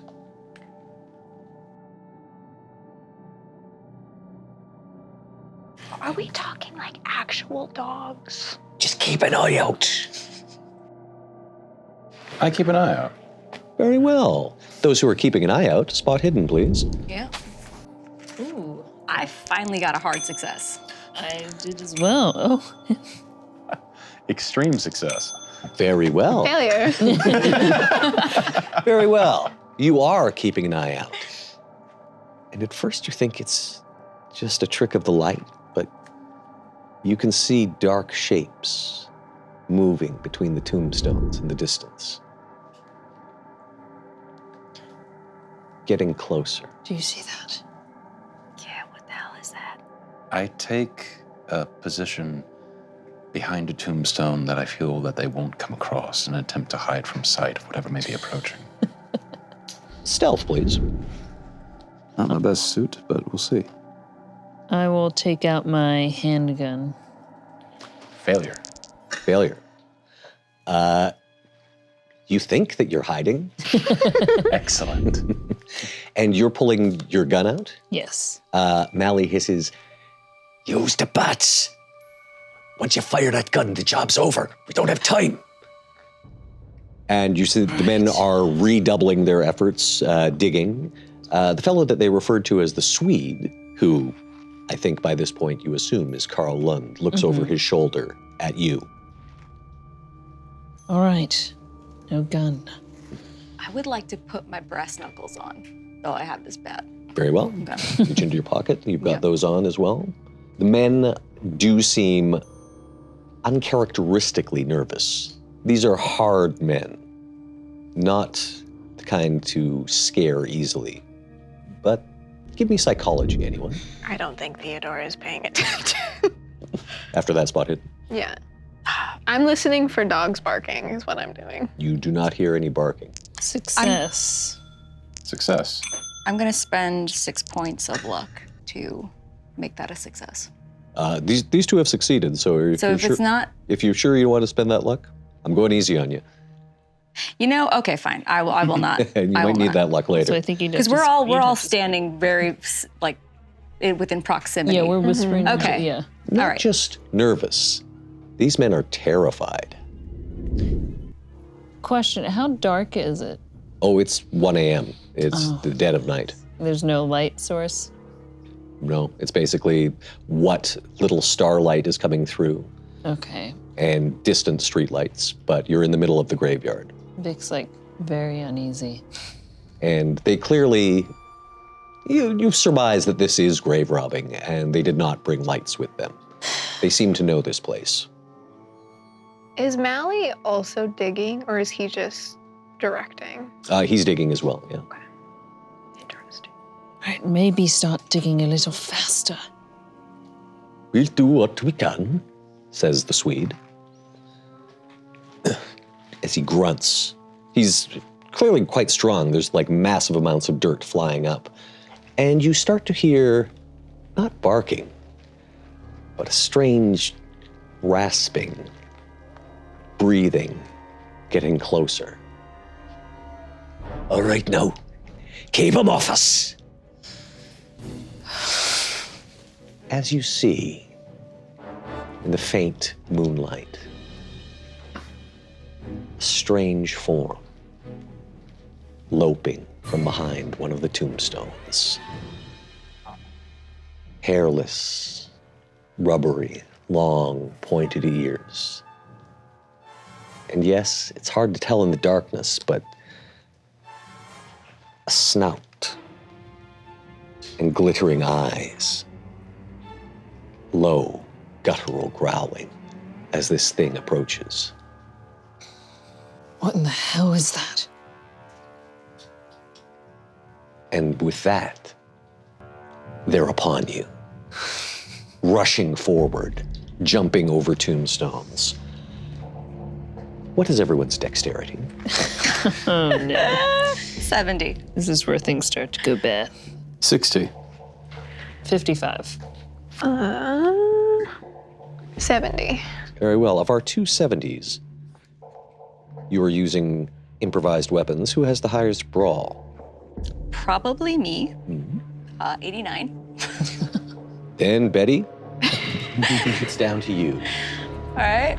As this thing leaps forward. What the hell is this? Thing or things? Oh, there are several shapes moving in the darkness, but one in particular closes in on Betty. Betty, Yes. you are faster than this thing. You will get to roll first. There we go. Hard success. Hard success. Nice. Okay. And so it's a D8 plus a damage bonus. Yes, so a So- D8 and a D4. That hard success makes it very hard for this thing to dodge or counter. So it is a 5 total. 5 points of damage. As you connect with this thing's skull, its head rocks back and then pops back up. Clearly, this thing is quite hardy, though you do think you have hurt it. It did give a yelp of pain as you connected. And now you can see it, now that it's closer. Now you can all see it. It's hideous. Rubbery skin, glittering eyes, and the teeth broken, jagged. It's not human. Sanity rolls, please, for Oh everyone. boy, I knew that was coming. Go. Failure. Failure? Failure. Failure. Failure? Extreme success. Oh. Very well. Theodore, you do not lose any sanity. Everyone else, a point of sanity. Okay. As more of these things start attacking. Our next 70 dexterity. All right. Yeah, I'm gonna swing kind of, because I'm small. I'm assuming I'm kind of smaller. Or are they like about my height? They're human-sized. So if Okay. you're small for a human, they're on average bigger than you. Yeah, then I'm gonna kind of like swing down and try and hit like upwards towards a chin. Very well. That's a failure. That is a failure. Yeah. You do not connect. No. Now it's their turn. As this thing lashes out, first at Betty. Oh, and horribly, nearly a fumble. It's off balance because you smashed it in the face, but it attacks again in the same round. Oh no. How dare you? Would you like to counter? You can fight back by countering, or you can attempt to dodge. Let me see. I will counter. Very well. Then use your brawl to counter. All right. Extreme success. Oh. You actually counter, blocking this thing's attack. Its first attack was a swipe with a clawed hand. The second attack was also with a claw, but you managed to block it and smash it in the face. Please resolve your damage. That's an 8 total. 8 total damage. Nice. That's max. You take this thing's jaw off as it, screaming, tumbles backwards over a tombstone. The others actually seem to pause, but not the one that's in direct combat with you. Yeah. It's already in the fray. That is a miss for its first attack. Second attack. Likewise a miss. Third. This time a bite. I don't like that. Oh. Oh no. Yes, a rather palpable hit. As this thing, its bite strikes home, and as it bites onto one of your arms, probably the one like holding the bat, it begins to worry the wound. So first of all, What? like you know how dogs worry a piece of meat? That's what's happening to Theo's arm. Shaking it Yeah. back and forth. So that is going to be from the initial bite. Only 2 points of damage from the initial bite, but it is now clamped down on your arm. Cool. The others seem to be given pause by the fact that Betty just killed one of them. And now we move on to who had the 60 dex? I did. Doctor. You say others. We're talking about how many?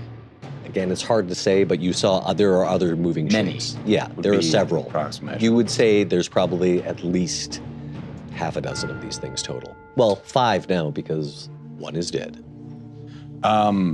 Looking at the odds, looking at how hardy these things are, I say, job's done. And I immediately pull out my gun, aim it at the one on you, and fire. Very well.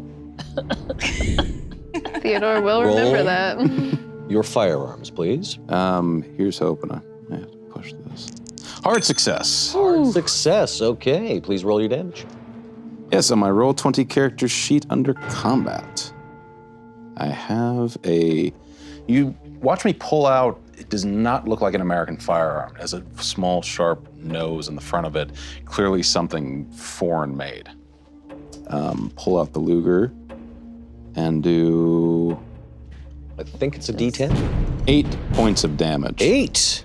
Now you're a doctor. You're a medical man. Oh, yes. You know that this should have put down most things.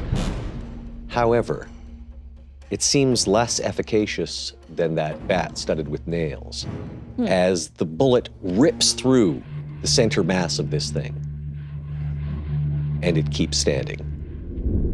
As I look at that, this is my turn. I begin making my way slowly towards the wall, but I say, this job is over and done with. Everybody needs to go now. So you're retreating, you've got the gun on you. I've still got the gun on the one holding on to Theodora.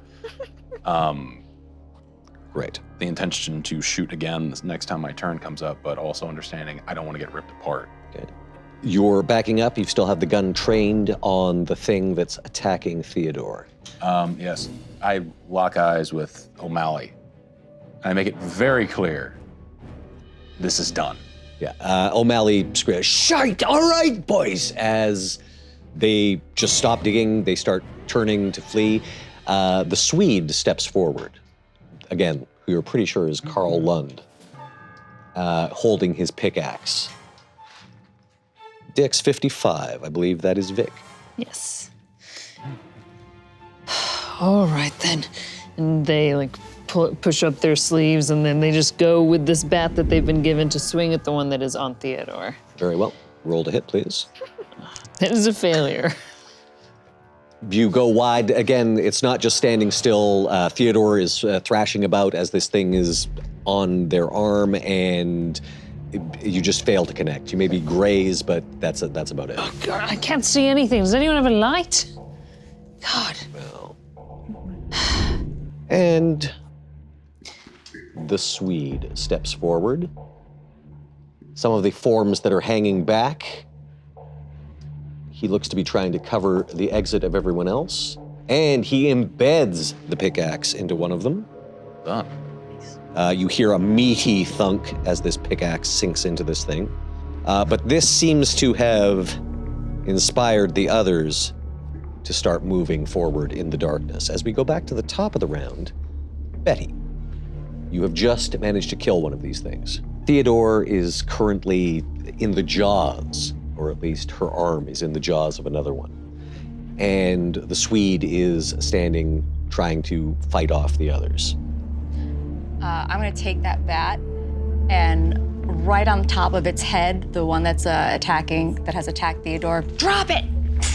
Like, you know, like when you're, like like when an animal's Very like, well. just like, drop it, drop it, drop Let's it. see how drop effective that is. Please make your brawl roll. it. All right. Success.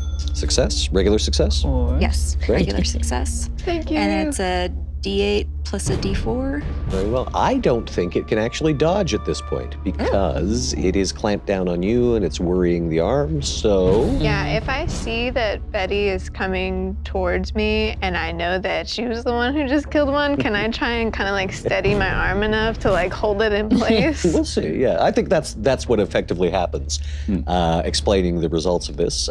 So please roll your damage. 7. 7 points of damage. Boom. It lets go, and it does not seem in terribly good shape. In fact, you're pretty sure one of its eyes got knocked out of its socket. You had the best view of that. It's no longer holding your arm, so it will not be doing automatic damage this round. You'll be pleased to hear. Thank you. And I believe you are our next 70 dexterity, so what would you like to do? Okay, Theodore is going to try and get close to the Swede. And I'm almost gonna take like a back-to-back. So I'm kind of trying to convey like, I've got your back. Even though I didn't hit previously. It's a show of like faith or whatever.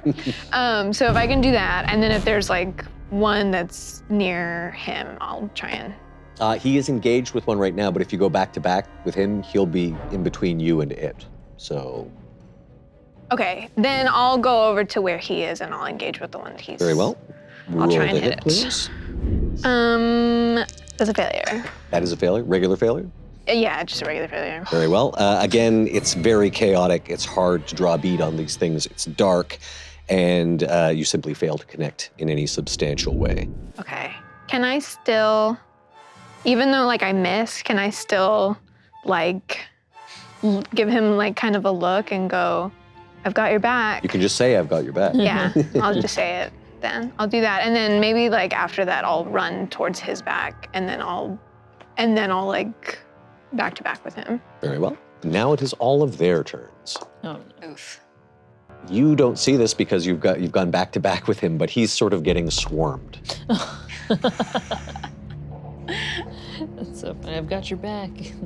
Okay. I'm watching your 6 when I should have been. He screams as these things claw and bite him.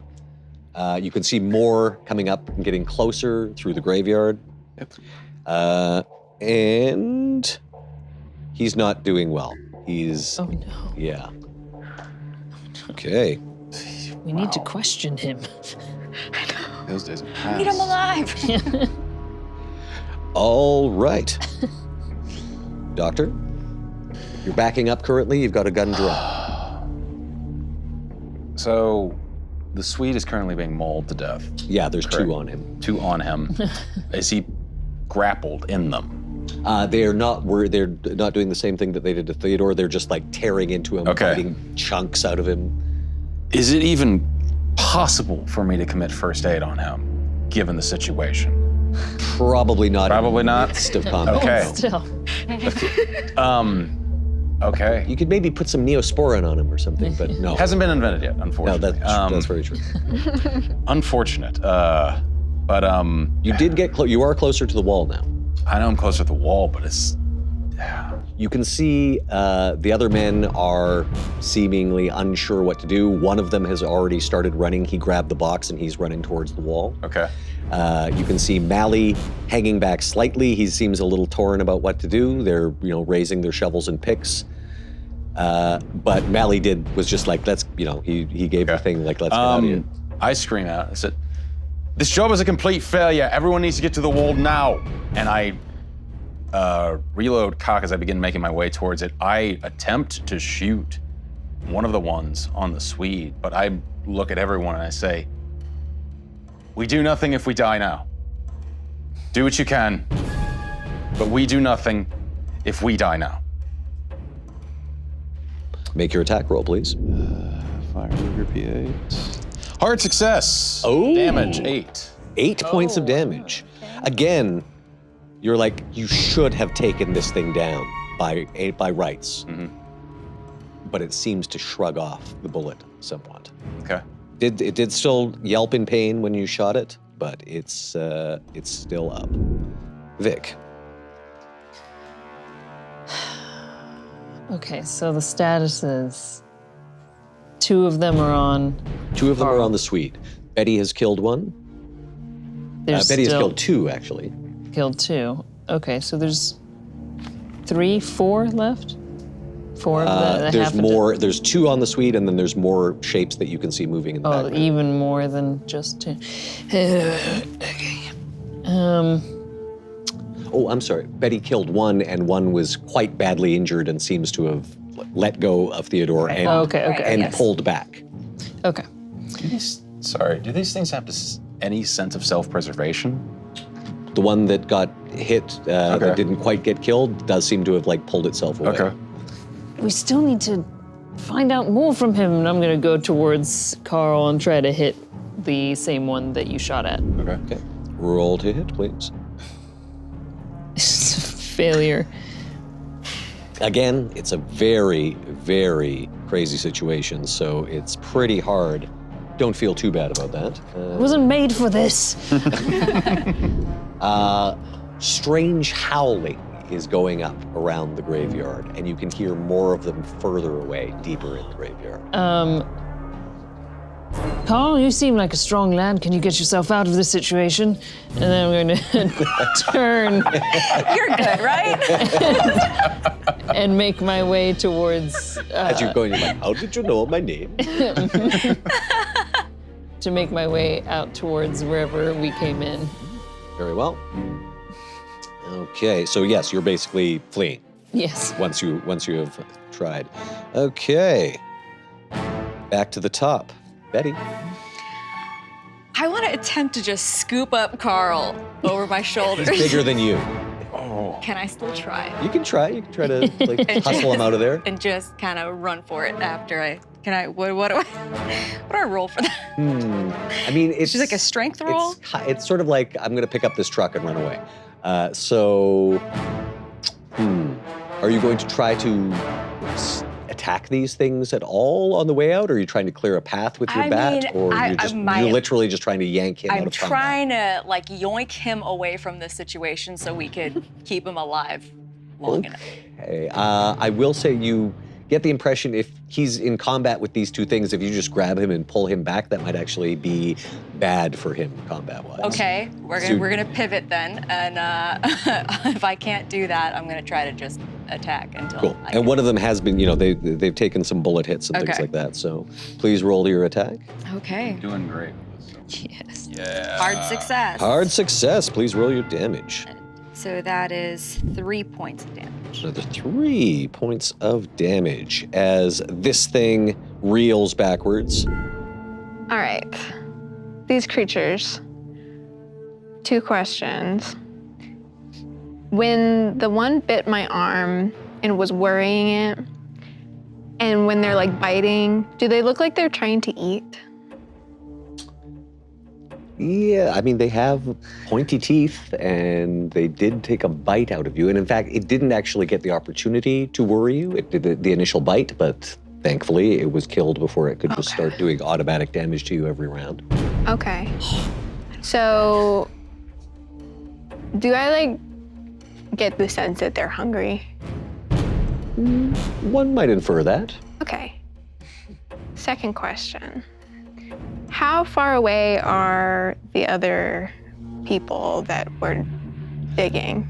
Mally and one of them have sort of stuck around. They're a little closer. They're basically at the grave. The other guy has taken off. He's already the guy with the box. He already has placed the box, and he's going to be scrambling over the wall this round.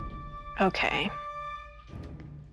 I'm going to move back around Carl again. And I'm going to look him in the eyes, and I'm going to say, you need to preserve yourself so that you can find your sister. Now, this is in the midst of combat, of course, so Yeah. you're sort of yelling that to him. And are you taking any action this turn? Are you running back to the wall, or? And then I'm going to. Is Mally more in the fray, or is he closer to the wall? He's heading out. He's closer.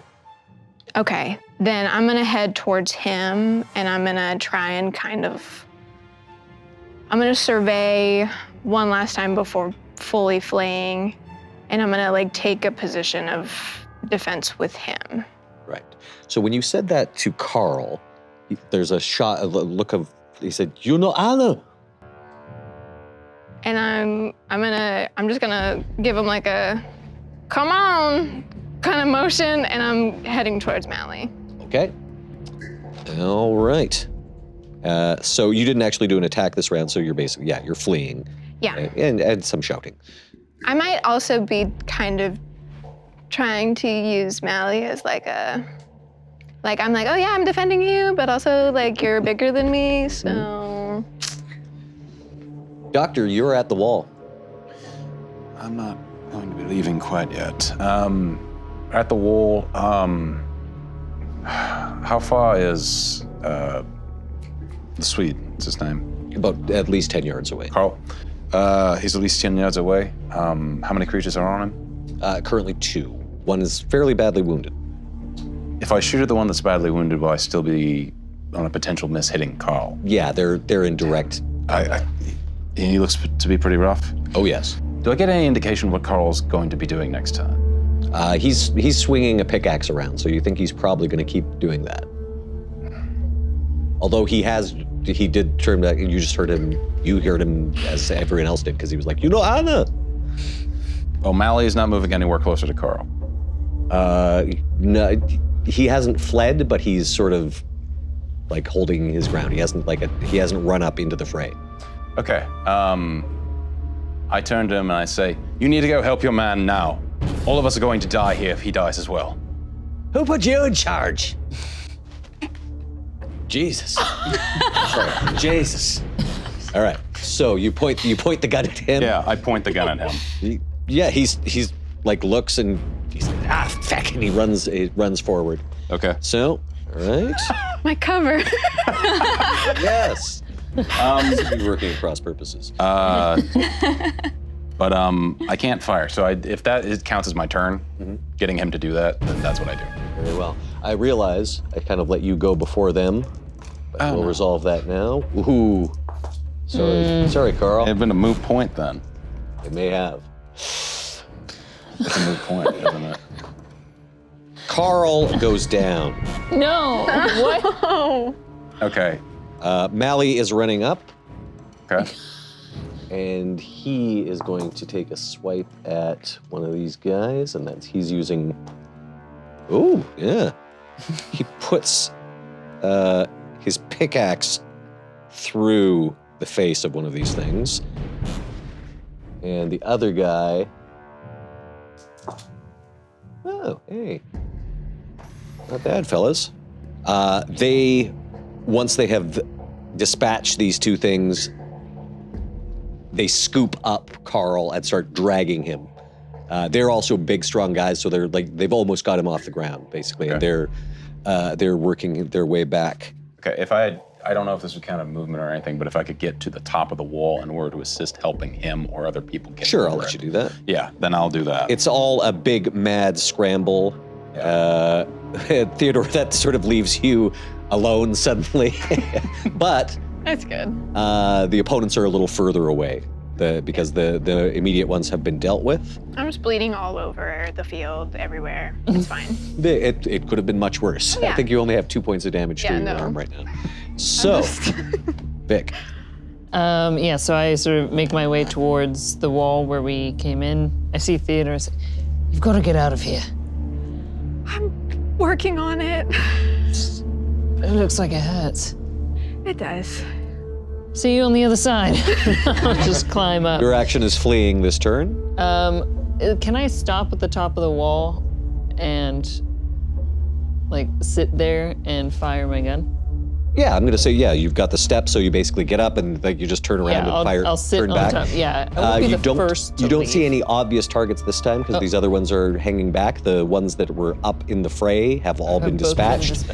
You've got the Mally and the other guy bringing. Well, then I'll provide like covering fire should others approach. Then. Right, How about so that? you could essentially, if you wanted to, prepare your gun this turn, which would give you, I believe, a plus 50 on your initiative next time. Oh yes, I'll prepare my gun. Very good.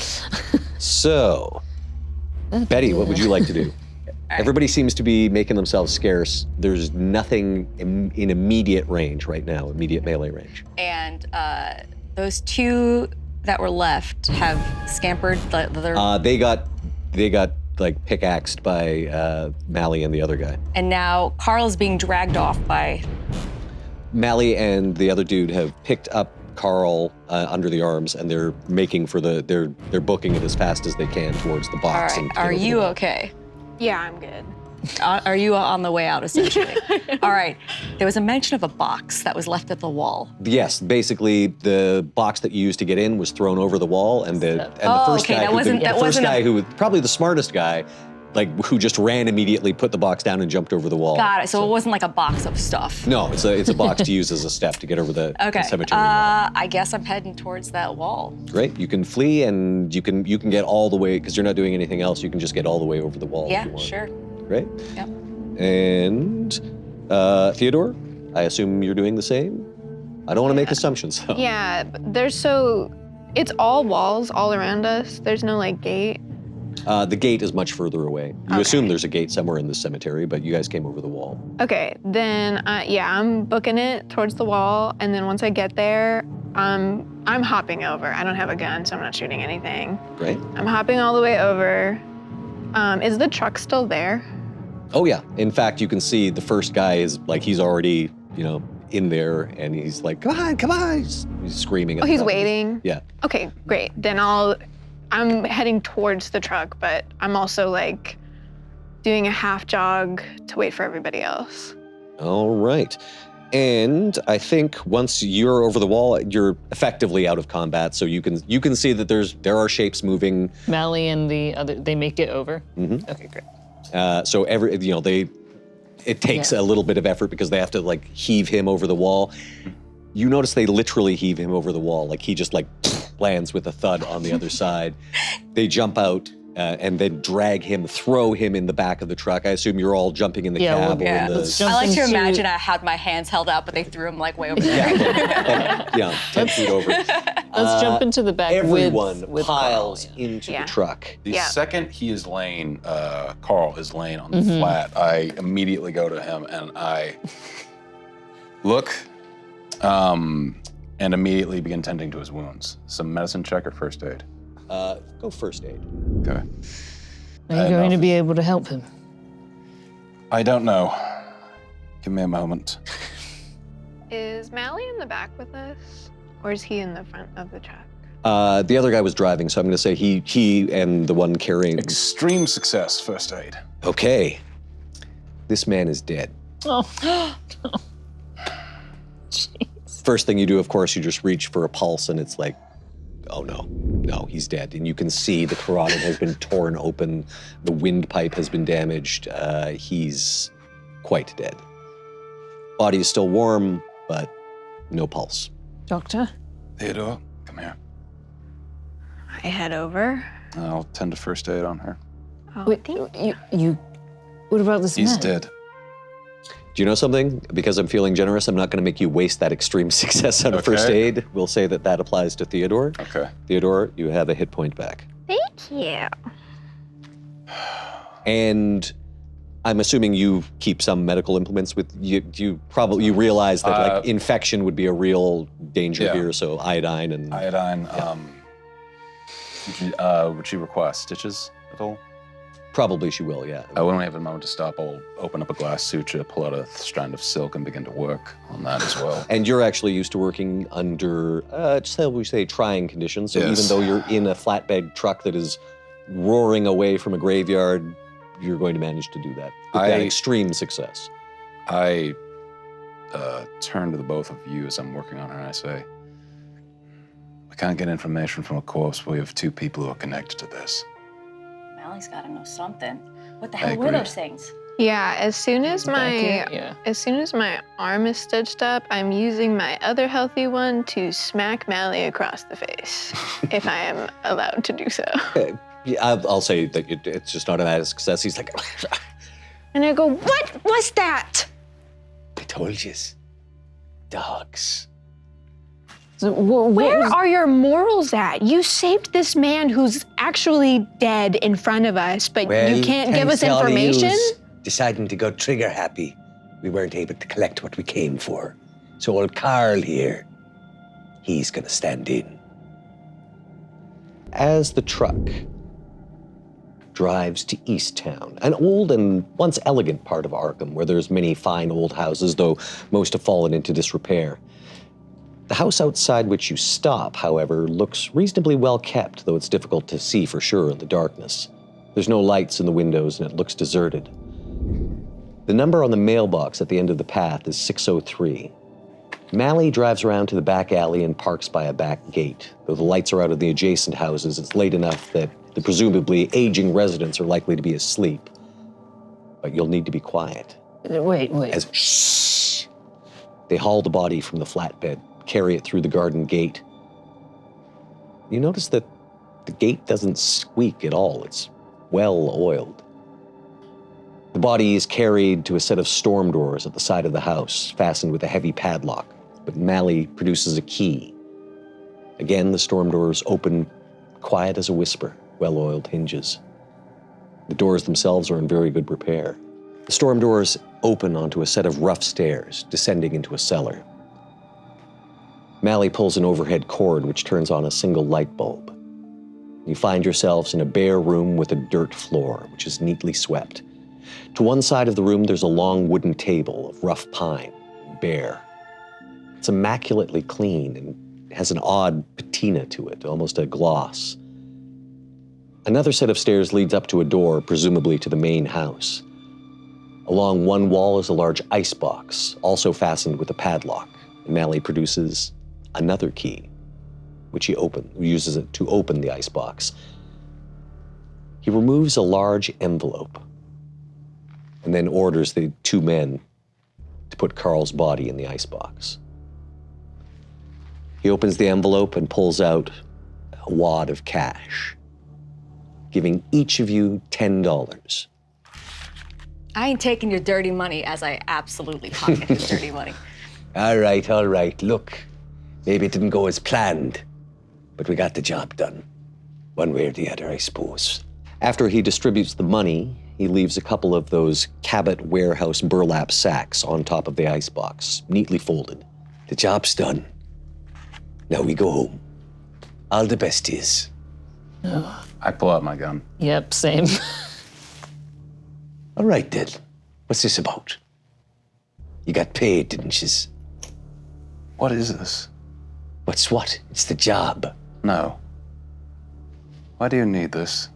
I don't need nothing except this money that And I've who been told given. you to do it? I don't ask questions when the pay is this good.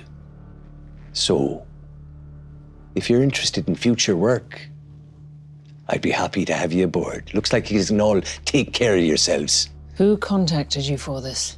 Are you going to shoot me now, is that it? Here in this house? Whose house is this? I don't know. And that is the God's honest truth. What are those tattoos on your hands? These? We like to stick together. And those that do this job, well, it helps to know who you're dealing with. What were you digging around for? What do you think? A body. It looks like we got one. Maybe it'll pay by the pound, huh? Get a little more for Carl than we would've. To who, though? I'm sorry. And then, you knew those things were coming, and you knew to hit him with those bats? What is this? Look, we don't ask questions. We take the money, and we're not doing any harm.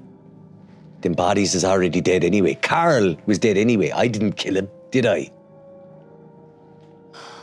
Now then, if you don't mind, let's all be on our way. I'd like to do a psychology check to see if he's being honest or if he's trying to withhold information from Sure, us. psychology checks for those who would like Certainly. to. Yeah. It is success. Success for me as well. He's telling the truth. Failure for me. You don't know if he's telling the truth or not. But you like money. Money's good. I made a lot today. He's being honest. He has no idea. He has no idea who is paying him. He has no idea whose house this is. He just does what he's told, and he gets paid. And he hasn't killed anybody. It's all been grave robbing, and well, Carl was dead already. I have a 60 credit rating. How much money does that give me? Like on me at this point in time. You pull out a wad of money. It's like, did you have that the whole time? Why are you doing work like this then? I just need to know who the next link is. The next link? I need to know who and what this is for. And I need you to tell us. Well, that's a fair bit of money you're handing me, but you're asking me to give up my livelihood. What's this about then? Why do you want to know? Why are we so keen on saving the Swede over there? He's not a nice feller. No, he's a prick, but he needs to answer some questions. What questions is that? We're looking for his sister. Do you know anything about that? No, she ain't been seen, and he was kind of broke up about it.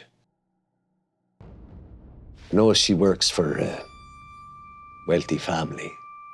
The Holbrooks, I think. Holbrook's doing what? As a maid, is that right? That's right. Now, if you don't mind, and he takes the $20. Nice doing business with you. We'd best be going now. Come on.